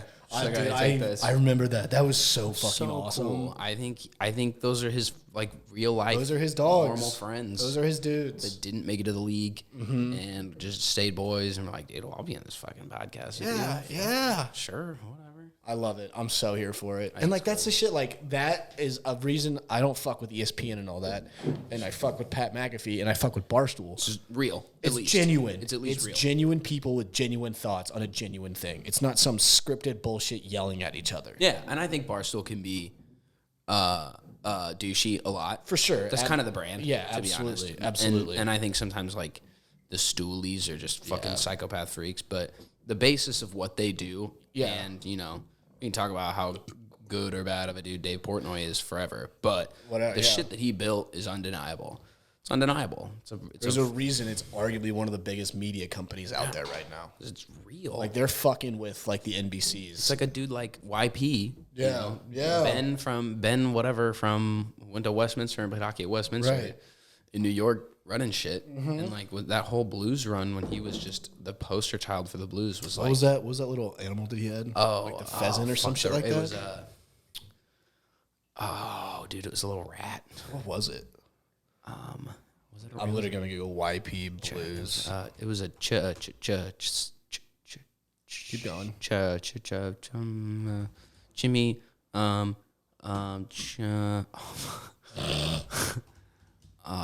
What was that thing's called? The chinchilla. Boris the chinchilla. From rat to riches. I wonder what happened to him. He's not on Barstool anymore. The chinchilla. Yeah, and there's that one day, I think it was for Game 7, that he like drove to and from New York in like 2 days. Yeah. Because he couldn't get a flight or some shit like that. But he had seats with Dave in Boston. Yeah, that's what it was. He drove from Boston to St. Louis and back. Yeah. Or he flew to St. Louis and drove to Boston. Some shit like that. Yeah. But like, I love that shit, dude. Like, and did you ever watch the? There was a YouTube series that probably Barstool posted. Maybe it was Portnoy's channel. I don't know, whatever. But it was like a 10 or maybe 20 episode series of like the history of Barstool, and like episode 1 was like videos and clips of Portnoy in like their first like shithole office. The rundown. And like them literally walking around with like cameras like that, like doing fucking 40-yard dashes in like a field across the street. And it was just like him doing sports reporting on the teams that he liked. Stupid shit. Yeah, and like the bets that he was loving for the day. It's like with yours, dude. It's just authentic. Yeah, and like that's real. I appreciate when shit's like that. Yeah, and like working for Barstool means that you're signing up to have your whole like life and professional career recorded. Right. Yeah. I don't know if I could do that one. I think that's a lot, but so talk about content gods. Yeah, right? dude. Like content like warriors. Oh my god, fuck me. Like if you pull up like on their podcast shit, dude, pods, view all. They're almost all some of the best in the country. And they're like the biggest. Yeah. Like, so this isn't it, but there's like a thing. See all shows. Look at this shit, dude. Yeah. And like that's like you sign up for Barstool, and like if you have a half decent idea, because they already have all the shit. Yeah. They're like, yeah, just plug in the time that you need it. Like, look at all this fucking stuff. And they're like semi-repetitive, right? Mm-hmm. Like they've got how many fucking football podcasts? Right. You need? How many baseball podcasts? You're literally just like picking on who you want to listen to. Yeah, bro. Like I think the Donnie dude's dope. Donnie Does World or whatever. Mm-hmm. He just did a whole like Serbia. He's just been in Serbia for like a month. Really? Yeah, and just has been doing Serbian shit. That's awesome. Sweet. Yeah. I fuck with Bussin' with the Boys. That one's really cool. Yeah. Yeah, son of a boy, dad. I think I need to watch that. Or listen we're gonna have to at least check it out. Yeah, we talked about it. Barstool Outdoors. I followed them for a while. Yeah, I liked YP a lot. Lights, Camera, Barstool. That's actually like a for real good follow on like Twitter and shit. They are like always up to date. But that's the thing, like everything. These are like genuine things, and it's not like people that are like they're not doing it for comedy or they're not doing it for like clickbaits. It's like them, like whoever does this Lights, Camera, Barstool, like they have a genuine passion for movies, and movies and TV shows, and like they're probably just funny and can report it that way. Yeah, and then they have 6 other jobs with Barstool. Right, right. I'm say what you want about Barstool and say what you want about Portnoy. I'm not gonna argue it. Yep. But fine. the dude fucking Build something. he built something real, and he's got money in the fucking bank. That Coach Prime shit might be sweet. Yeah, I'm looking forward to that. That's gonna be cool. That's gonna be really cool. Yeah, McAfee was with Barstool too. I know. I thought the breakup was interesting. I don't know the whole story on that. I don't know if I do, but I remember it going down. And, a lot of times I feel like Portnoy and like the heads of Barstool are just like, burn bridge and move on kind of thing. That one was weird. It was like he signed up and signed on to be a major content creator for Barstool. And like he had that press conference, which was hysterical. Like I don't know any of this. It was a press conference. It was a Barstool emergency press conference or whatever. And I'm gonna pull this up because I don't know what it is. That one was pretty funny. They had like 2 people in the audience for like a full blown like press conference where Pat McAfee came in and sat down, like announced his retirement. That top one, yeah. This one. I'm gonna have to watch this after. And this. he goes, he's like, yeah, I'll take questions now, and pointed to the one Barstool guy in the audience. He's like, so.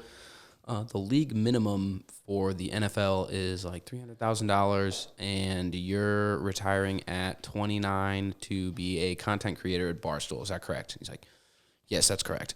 He's like, and you're doing this why? He goes, no fucking idea. No idea, because I want to. That's so fucking awesome, dude. He's sweet.